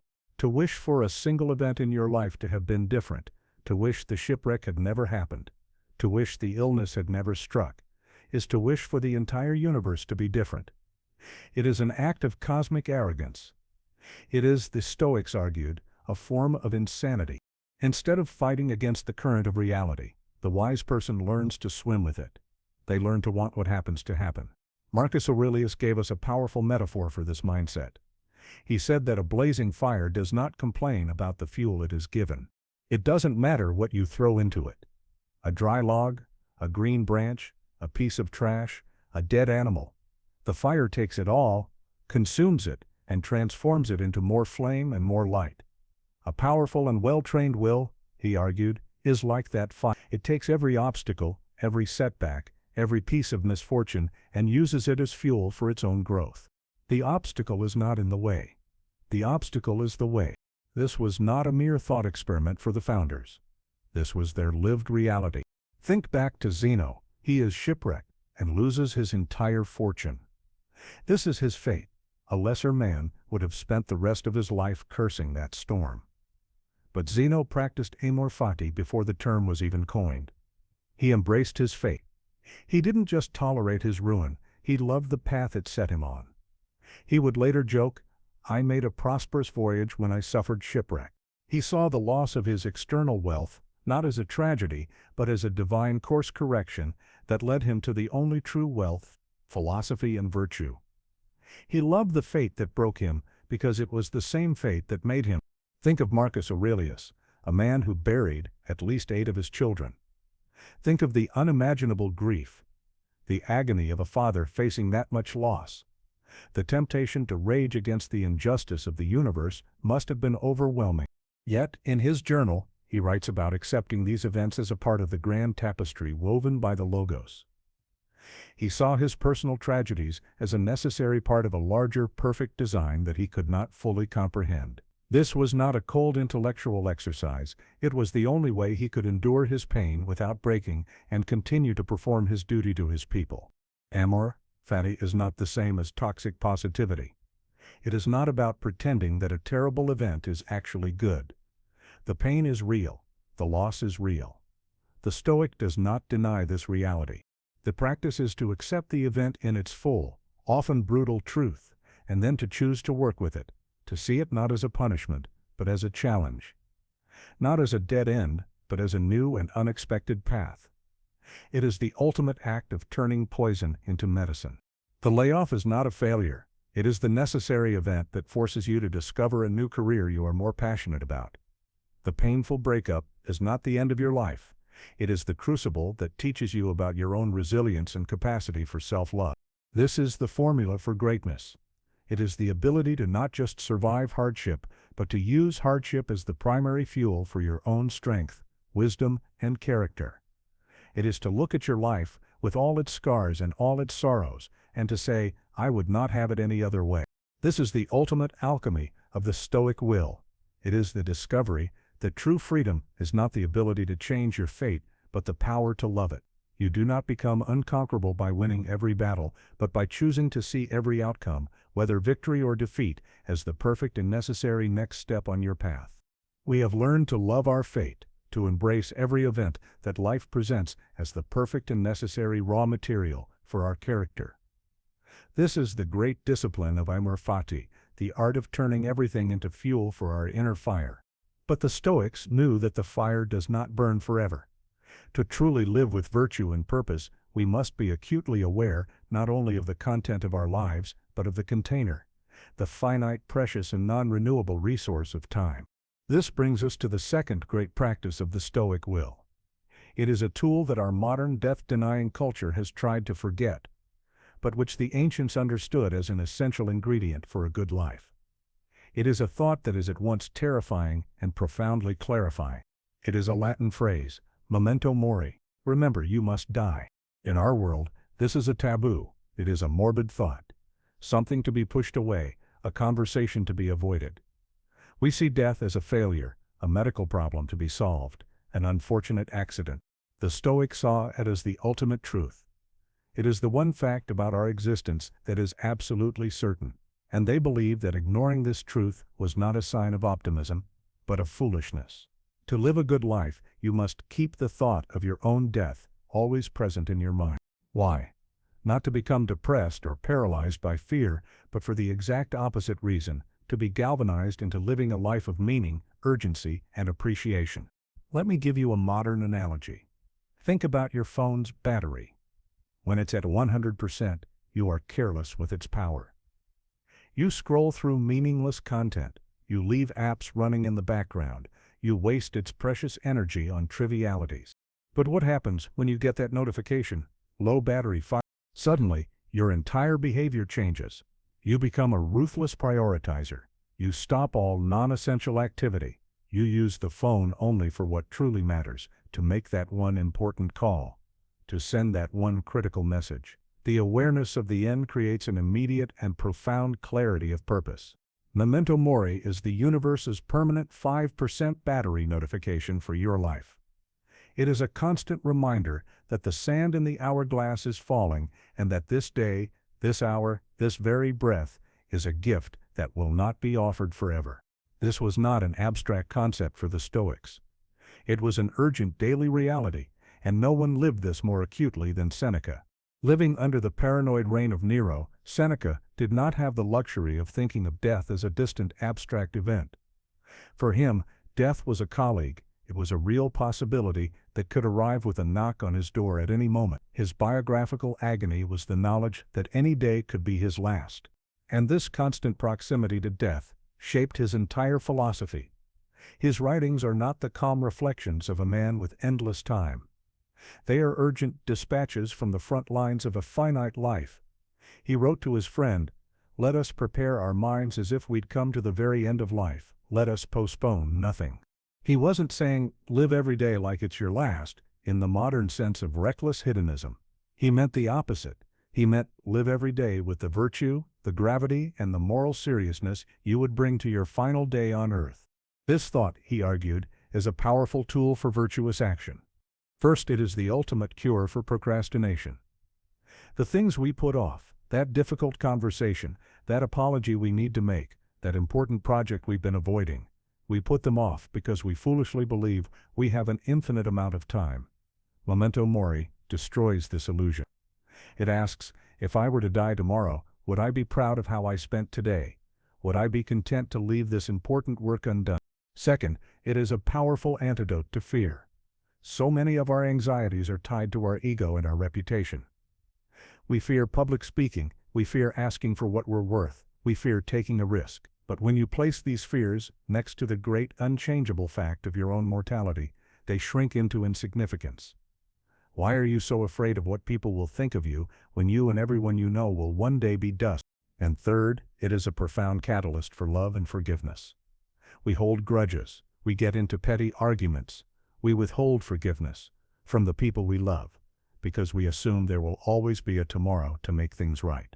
Memento Mori reminds us that this is not guaranteed. It urges us to treat the people in our lives with the kindness and appreciation they deserve, right now, in this present moment, because it may be the last one we have with them.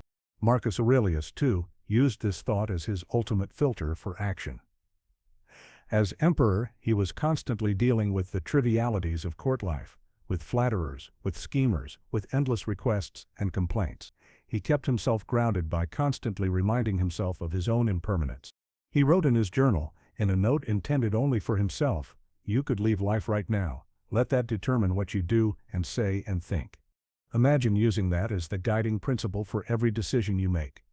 Before you get into an argument, before you waste an hour on social media, before you say an unkind word, you ask yourself, if this were the last action of my life, would it be a worthy one?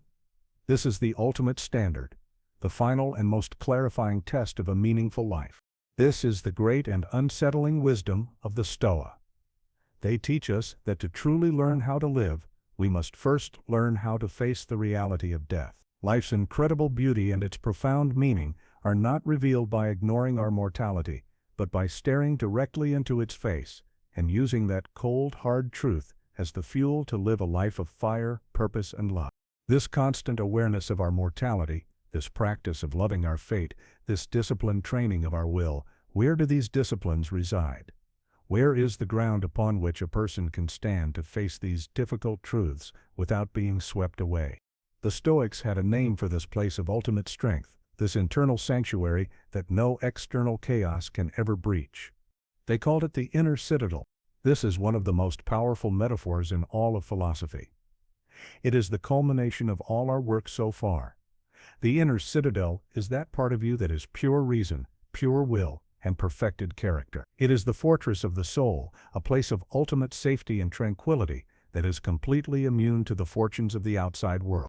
Your career can collapse, your reputation can be destroyed, your body can fail, the people you love can leave you, an empire can crumble around you, but the citadel, if it is properly built, remains untouched. But this is the crucial point. The inner citadel is not a gift. It is not something you are born with. The untrained mind is not a fortress, it is an open field, vulnerable to every passing army of emotion and circumstance. It is a flimsy shack in a hurricane. The citadel must be built. It must be constructed, stone by stone, through constant daily practice. Every time you successfully apply the dichotomy of control, you are laying another stone in the wall. Every time you practice the view from above, you are building another watchtower. Every time you face a fear with courage or master a desire with temperance, you are reinforcing the gates. This is not a metaphor for them, it was a literal, daily project. And no one worked on its construction more diligently than Marcus Aurelius. His entire life was a siege. Imagine the sheer volume of external chaos that assaulted his mind every single day. He was a man managing a sprawling multicultural empire. He dealt with the constant threat of war on multiple fronts. He managed a plague that was killing thousands of his citizens daily. He faced political conspiracies, incompetent subordinates, and the immense crushing weight of being responsible for the well-being of millions. On top of this, he endured his own personal agony. The chronic pain and illness that afflicted his body, the deep grief of burying his own children, the loneliness of command. His external world was a relentless storm.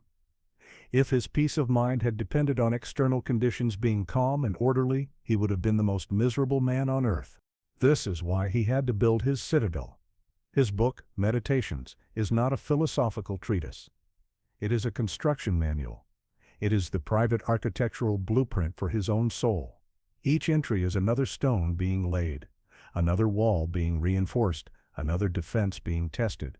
When he writes, "Nowhere can man find a quieter or more untroubled retreat than in his own soul," he is not speaking of some vague, peaceful feeling. He is talking about a place he has actively built, a fortress he can retreat to at any moment, even in the middle of a chaotic battlefield or a tense political meeting.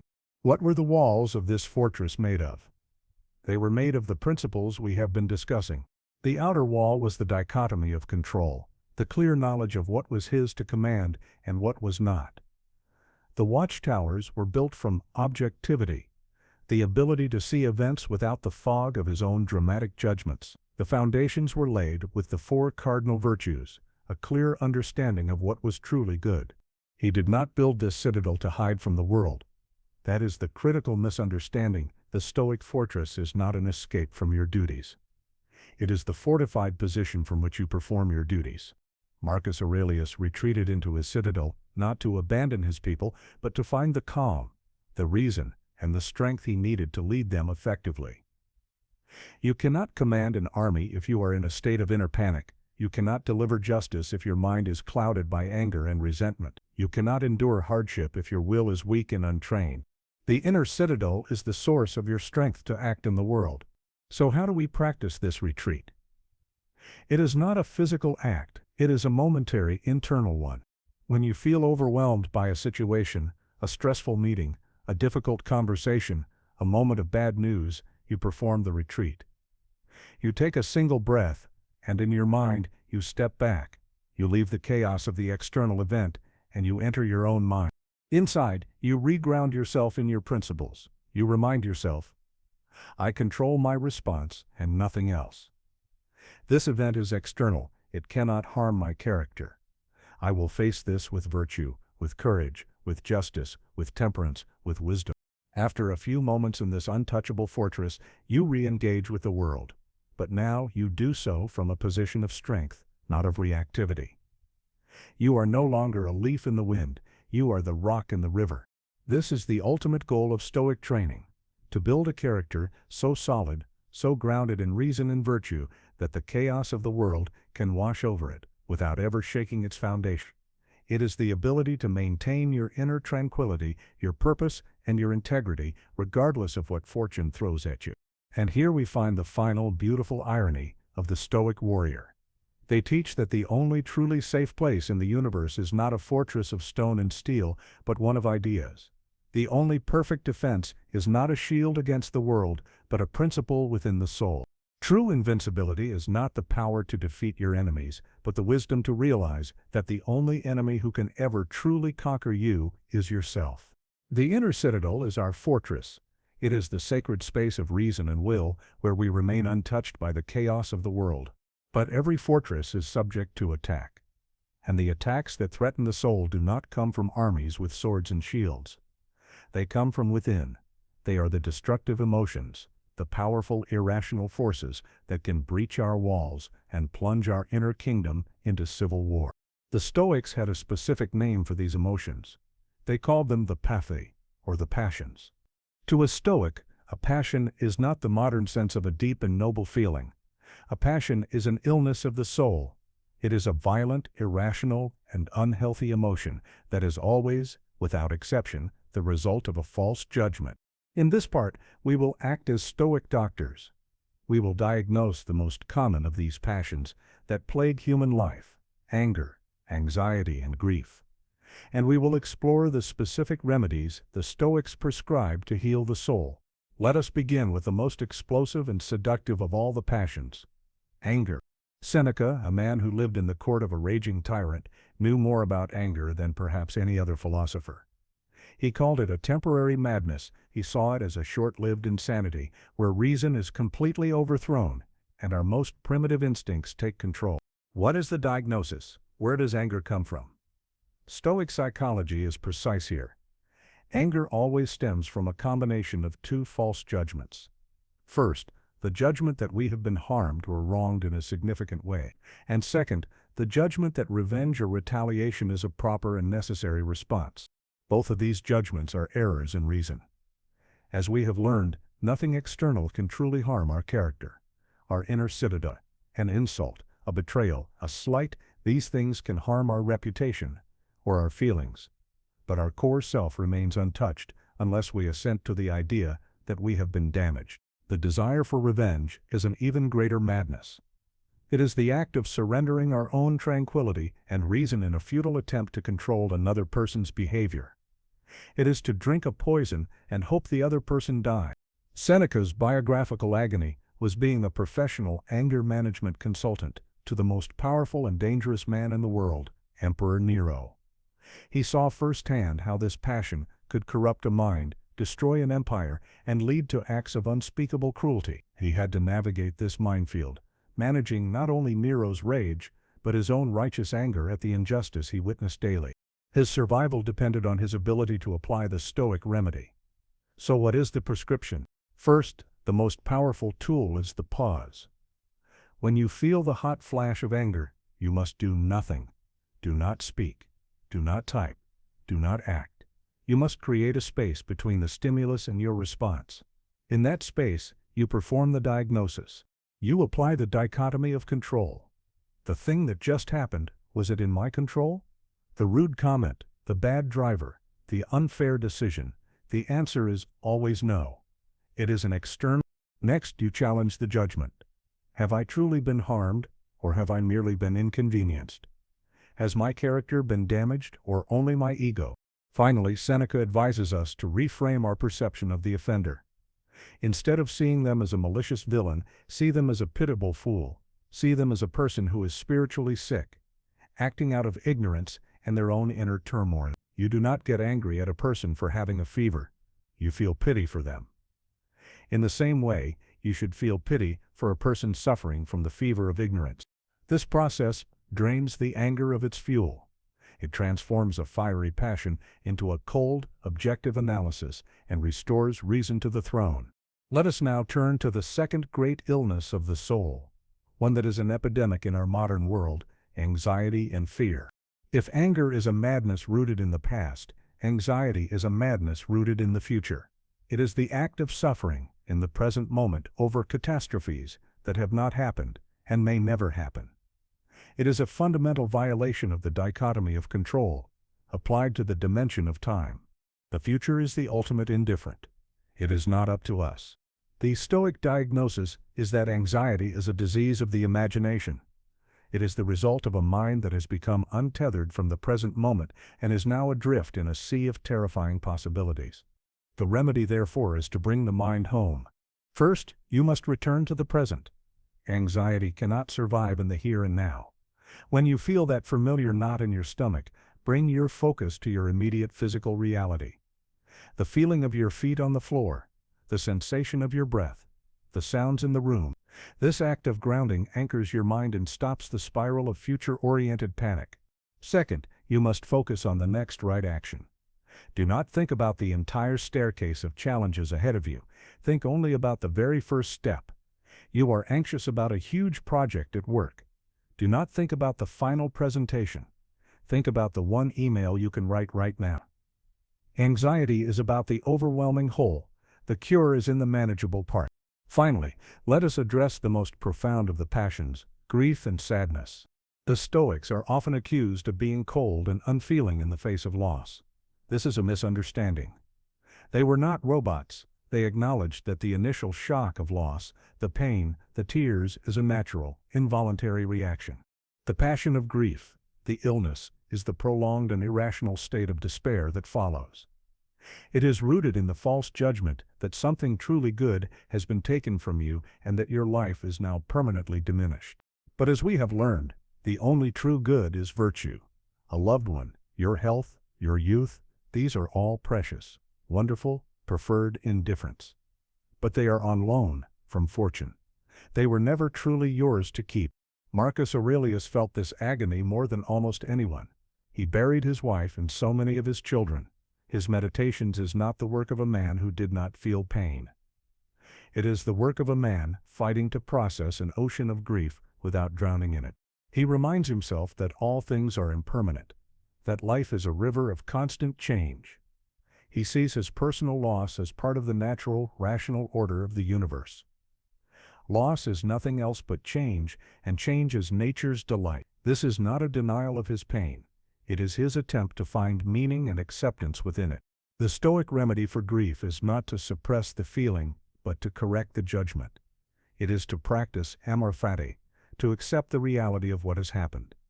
It is to practice Memento Mori, to be grateful for the time you had, knowing it was always finite. And it is to turn your energy toward your remaining duties, to continue to act with virtue for the good of those who are still here. The Stoics present us with the final chilling freedom that our emotions are not who we are. They are visitors at the gate of the mind. We do not have the power to stop them from knocking, but we hold the absolute and terrible power to decide whether or not we let them in. True emotional mastery is not the absence of storms, but the realization that you are not the storm, you are the sky. We have spent a great deal of time within the walls of the inner citadel, learning to diagnose and manage the passions that threaten our peace. But this inner peace is not an end in itself. The purpose of building an unconquerable mind is not to isolate ourselves from the world. It is to prepare ourselves to engage with the world, and especially with other people, in the most meaningful way possible. This brings us to one of the most misunderstood aspects of the Stoic philosophy, its approach to love, friendship, and family. There is a persistent caricature of the Stoic as a cold, detached, and unfeeling individual, a kind of emotional robot who has suppressed their humanity in the pursuit of tranquility. This is a profound and damaging misreading of the philosophy. The Stoics were not against emotion. They were against destructive, irrational emotions, the passions. Love, for them, was not a passion to be eliminated. It was a central part of a virtuous and well-lived life. They simply approached it with a different set of tools and a different understanding. The Stoic art of loving wisely begins, as always, with the dichotomy of control. In our modern conception of romantic love, we are taught that our happiness depends on another person. We are two halves of a whole. We are told, "You complete me." To a Stoic, this is the most dangerous idea in the world. To place your happiness, your tranquility, and your sense of self-worth in the hands of another person, something that is fundamentally outside of your control, is to willingly sign up for a life of emotional slavery. You do not control another person. You do not control their feelings for you, their choices, their moods, or their future. To try to do so is a source of jealousy, anxiety, and inevitable suffering. The Stoic, therefore, loves differently. They love the other person for who they are, as a separate and whole individual.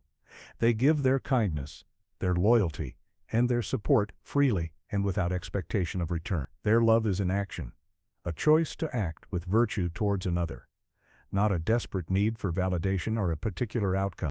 They love the person, but they remain indifferent to the outcome. This does not mean they don't care. It means they accept the reality that the relationship's future is not entirely up to them. Consider Marcus Aurelius and his wife, the Empress Faustina. The historical record is filled with rumors, circulated by his political enemies, that she was unfaithful. We will never know the truth, but imagine being the emperor, a man living in a public fishbowl, constantly hearing these whispers. This is a form of biographical agony that would destroy most people. The jealousy, the suspicion, the public humiliation. Yet, in his meditations, Marcus never speaks of her with anything but love and admiration. When she died, he wrote a beautiful passage praising her character, her loyalty, and her affection. He chose to focus on her virtue. He chose to love the woman he knew, not the rumors that were outside his control. His love was not possessive. He understood that she was a free individual, not his property. He practiced a love that was strong enough to withstand the chaos of external opinion. He loved her virtuously, and that was the only part of the equation that was up to him. This same principle applies to friendship. For the Stoics, the highest form of friendship was not based on shared pleasure or mutual utility, but on a shared commitment to virtue. A true friend, in the Stoic sense, is someone who makes you a better person. Seneca's famous letters to his friend Lucilius are a perfect example of this. They are not filled with idle gossip. They are a shared philosophical project, a mutual effort to help each other grow in wisdom and character. This is a friendship built not on need, but on a shared ascent towards the good. But it is perhaps in the context of family, and especially parenthood, that the Stoic approach to love is at its most challenging and most profound. Epictetus gives a piece of advice that sounds at first incredibly harsh. He says that when you kiss your child goodnight, you should silently remind yourself, this child is mortal. They may not be here tomorrow. Why would he advise such a seemingly morbid practice? Is it an act of cold detachment? No. It is the exact opposite. It is an act of radical appreciation. By practicing this form of memento mori, you are stripping away the illusion of permanence. You are forcing yourself to confront the fragile, temporary, and miraculous reality of this moment. The awareness that you could lose this person does not make you love them less. It makes you love them more fully, more presently, more gratefully. It is a tool to kill complacency. It transforms a routine goodnight kiss from a mindless habit into a sacred act of love and attention. It is a way of ensuring that you do not take the most precious people in your life for granted, because you are acutely aware that their presence is a gift, not a guarantee. This is how the Stoic prepares for heartbreak and loss. They do not pretend it will not happen. They know it will. So they love with an intensity born of that knowledge. When a relationship ends or when a loved one dies, the Stoic feels the pain. The initial grief is a natural and voluntary impression. But they do not assent to the secondary judgment. My life is over. I cannot be happy without this person. They apply their training. They accept what has happened as the will of the Logos Amor Fati. They focus on their own actions and responsibilities in the present moment. The dichotomy of control. They know that their own capacity for virtue and meaning remains intact within their inner citadel. Here we arrive at the Stoics' most demanding and beautiful teaching on love. They show us that to love another person fully, you must first build a soul that needs no one. True connection is not born from two halves making a whole, but from two whole individuals choosing to walk together. The greatest gift you can give to those you love is an inner strength that does not depend on them for its existence. We have spent this entire series building a powerful and inspiring picture of the Stoic sage. We have explored the fortress of the mind, the disciplines of perception, action, and will. We have seen how this philosophy can forge a character of immense strength, tranquility, and virtue. But any honest exploration requires us to ask the hard questions. Is this philosophy truly a perfect system? Is it a flawless guide for every human situation, or does it have its own blind spots, its own dangers, its own profound limitations? To truly understand a philosophy, we must not only appreciate its strengths, we must grapple honestly with its weaknesses. In this part, we will step outside the Stoa and listen to the voices of its most intelligent critics and address the most persistent misunderstandings. First, let us dispense with the great myth, the caricature that has haunted Stoicism for centuries, the image of the Stoic as a cold, emotionless robot. This is the most common and the most profound misunderstanding. The goal of Stoicism is not to eliminate emotion. That would be impossible and inhuman. The initial and involuntary flush of anger, the pang of grief, the spark of joy, the Stoics called these first movements and saw them as natural and unavoidable as flinching from a loud noise. The goal is not to stop feeling. The goal is to stop assenting to irrational judgments that turn those natural feelings into destructive, all-consuming passions. Think of it like being a skilled sailor. A novice sailor is thrown about by every wave and gust of wind, their journey dictated by the chaos of the sea. They are a slave to the weather. A master sailor, however, does not eliminate the wind or the waves. That is impossible. They still feel the full power of the storm, but they use their skill, their reason, and their training to hold the rudder steady, to trim the sails, and to keep the ship on its chosen course. The Stoic does not seek a calm sea. They seek a steady hand at the helm of their own soul. That is the difference. The second great myth is that Stoicism is a philosophy of passivity, that it teaches a grim resignation, a shoulder-shrugging acceptance that encourages people to do nothing in the face of hardship. This is a complete inversion of the truth. Look at the lives of the men we have studied. Marcus Aurelius was not passive. He was a general, a judge, a man of immense and constant action. Seneca was a statesman, a writer, an advisor. Their philosophy was not an excuse for inaction. It was the very fuel for their action. Stoicism teaches us to distinguish between what we can and cannot control precisely, so we can stop wasting our energy on the latter, and apply it with overwhelming force to the former. It is a philosophy of profound engagement with the world, not of retreat from it. But the critiques of Stoicism do not only come from misunderstanding. They also come from other great philosophical traditions that saw the world very differently. Perhaps the oldest challenge comes from the school of Aristotle. While Aristotle also believed virtue was essential, he would have argued that the Stoics oversimplified the good life. For him, a truly flourishing life, eudaimonia, required not just virtue but also a measure of external goods. He would ask a difficult question: can a man who is virtuous but who is being physically tortured on the rack truly be said to be living a flourishing life? The hardcore Stoic would have to say yes. Because his virtue remains intact, his inner citadel is unbreached, and that is the only true good. Aristotle would have said no. He would argue that while the man's virtue is admirable, his extreme suffering and lack of basic well-being prevents him from achieving a truly good life. This highlights a fundamental disagreement. For the Stoics, virtue is sufficient. For Aristotle, it is necessary, but perhaps not sufficient. A more modern and perhaps more devastating critique comes from the 19th century philosopher Friedrich Nietzsche. Nietzsche was a thinker who celebrated passion, chaos, struggle, and what he called the will to power. He looked at the Stoic ideal of tranquility and saw not strength, but a profound weakness, a weariness with life. He saw the Stoics' emphasis on reason as an attempt to tyrannize the beautiful, wild, and passionate aspects of human nature. He accused the Stoics of trying to turn life in all its vibrant and chaotic color into a single, monotonous shade of gray. To Nietzsche, the Stoic sage, who seeks to eliminate disturbance, was like a person who wants to have a fire with no heat or a sea with no waves. He saw it as a philosophy for people who were too fragile to embrace the full, terrifying, and ecstatic spectrum of human existence. It was, in his view, a philosophy that said no to life, rather than a roaring yes. This leads us to the most serious and difficult flaw within the Stoic system, especially from a modern perspective, the problem of extreme injustice. What does Stoicism say to a person living under systemic oppression? To a slave in the 1st century who was not Epictetus, but who was beaten, abused, and worked to death? To an oppressed group facing genocide? The Stoic answer, consistently applied, is to focus on what you can control: your own mind, your own character, to endure with courage and dignity, to maintain your inner freedom even when your body is in chains. There is a profound and undeniable power in this.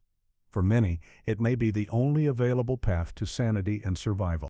But for a modern critic, this can also look like a dangerous recipe for political quietism. Does the philosophy of accepting your fate become an excuse to accept injustice? Does the focus on inner peace discourage the righteous anger that is often necessary to fuel movements for social change? If a person's only duty is to maintain their own virtue, what is their duty to fight against a system that is fundamentally vicious? This is a tension the Stoics never fully resolve. And so we are left with the final, uncomfortable truth about this profound philosophy. Its greatest strength, its ability to provide peace and meaning in any circumstance, is also its most dangerous vulnerability. It forges a shield that can protect the soul from the deepest pains of injustice, but it does not always tell you when you must put down that shield and pick up a sword. The ultimate test of Stoic wisdom, then, may be to know when its own teachings are not enough. We have wrestled with the critics. We have looked at the hard questions, the potential flaws, and the points at which this ancient philosophy strains under the weight of modern problems. And yet, despite these challenges, the fact remains that this 2,300-year-old operating system for the mind has not only survived, it has thrived. While countless other philosophies have become historical footnotes, Stoicism endures. It speaks to us across the centuries with a voice that is as urgent and as practical today as it was in the chaotic streets of Athens and Rome. This brings us to our final part, the incredible and enduring legacy of Stoicism, and what it all means for us right now, in the middle of our own lives. After the fall of the Roman Empire, the formal schools of Stoicism faded away, but the ideas themselves did not die. They were too powerful, too true to human nature. Instead, they flowed like an underground river, seeping into the soil of Western thought and nourishing the roots of what was to come. The first great inheritor of Stoic thought was, perhaps surprisingly, early Christianity. The Apostle Paul, writing in Greek, used Stoic terminology. The concept of the Logos, the divine reason that orders the universe, was famously adapted into the opening of the Gospel of John. In the beginning was the word Logos, and the Word was with God, and the Word was God. The Stoic emphasis on virtue, on self-control, on overcoming destructive passions, and on a universal brotherhood of man, all of these became foundational pillars of Christian moral teaching. The Stoic shield became part of the armor of the new faith. Centuries later, after the Dark Ages, the texts were rediscovered during the Renaissance. Thinkers like Montaigne and Petrarch read Seneca and Epictetus and saw in them a powerful form of humanism, a way of living with dignity and reason in a complex world. But the most stunning and consequential rebirth of Stoicism has happened in our own time. Not in a department of philosophy, but in the therapist's office. One of the most effective and scientifically validated therapeutic techniques in the world today is called cognitive behavioral therapy, or CBT. Millions of people have used it to overcome anxiety, depression, and other debilitating psychological problems. And what is the core, foundational principle of CBT? It is a direct, almost word-for-word inheritance from Epictetus. It is not events, but our thoughts and beliefs about events that cause our suffering. The entire practice of CBT, the process of identifying your negative automatic thoughts, challenging their rationality, and replacing them with more objective and helpful ones, is the exact same psychological technology that the Stoics were practicing 2,000 years ago. When a modern therapist asks you to question the catastrophic story you are telling yourself, they are asking you to do what the Stoics called withholding assent from a false judgment. When they ask you to describe a situation factually, without emotional language, they are asking you to practice the objective perception of Marcus Aurelius. Some of the most cutting-edge tools of 21st century psychology are a direct rediscovery of the ancient art of living developed by our founders. And today, Stoicism is not just in the clinic, it is back on the front lines. It is being practiced by entrepreneurs and tech founders in Silicon Valley who use its principles to handle the immense risk and uncertainty of the business world. It is being practiced by athletes and coaches at the highest levels of sport who use the dichotomy of control to focus on their effort, not the outcome, and to maintain their calm under pressure. It is being taught to soldiers in modern militaries, from the U.S. Army to the Royal Marines, as a tool for building the psychological resilience necessary to face the adversities of combat. From the boardroom to the locker room to the battlefield, this ancient philosophy is once again being used for its original purpose, as a practical, real-world tool for thriving in high-stakes environments. So we have come to the end of our journey.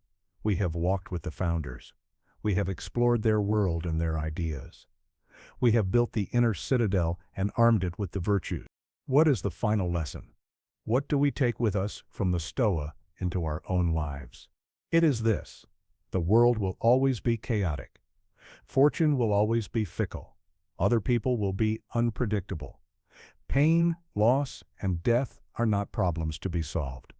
They are fundamental conditions of human existence. The Stoics do not offer us the promise of an easy life, free from pain or struggle. They offer us something far more valuable. They offer us the promise that within every one of us, there exists an unconquerable fortress of reason and will, a citadel of the mind that no external force can ever overthrow. The work of a lifetime is to build it. The good life is to live within it. And the ultimate freedom is the profound and liberating realization that no matter what happens outside its walls, no matter how the world rages, no matter what fortune brings or takes away, the person you choose to be, the character you forge, and the virtue with which you live, is always and entirely up to you.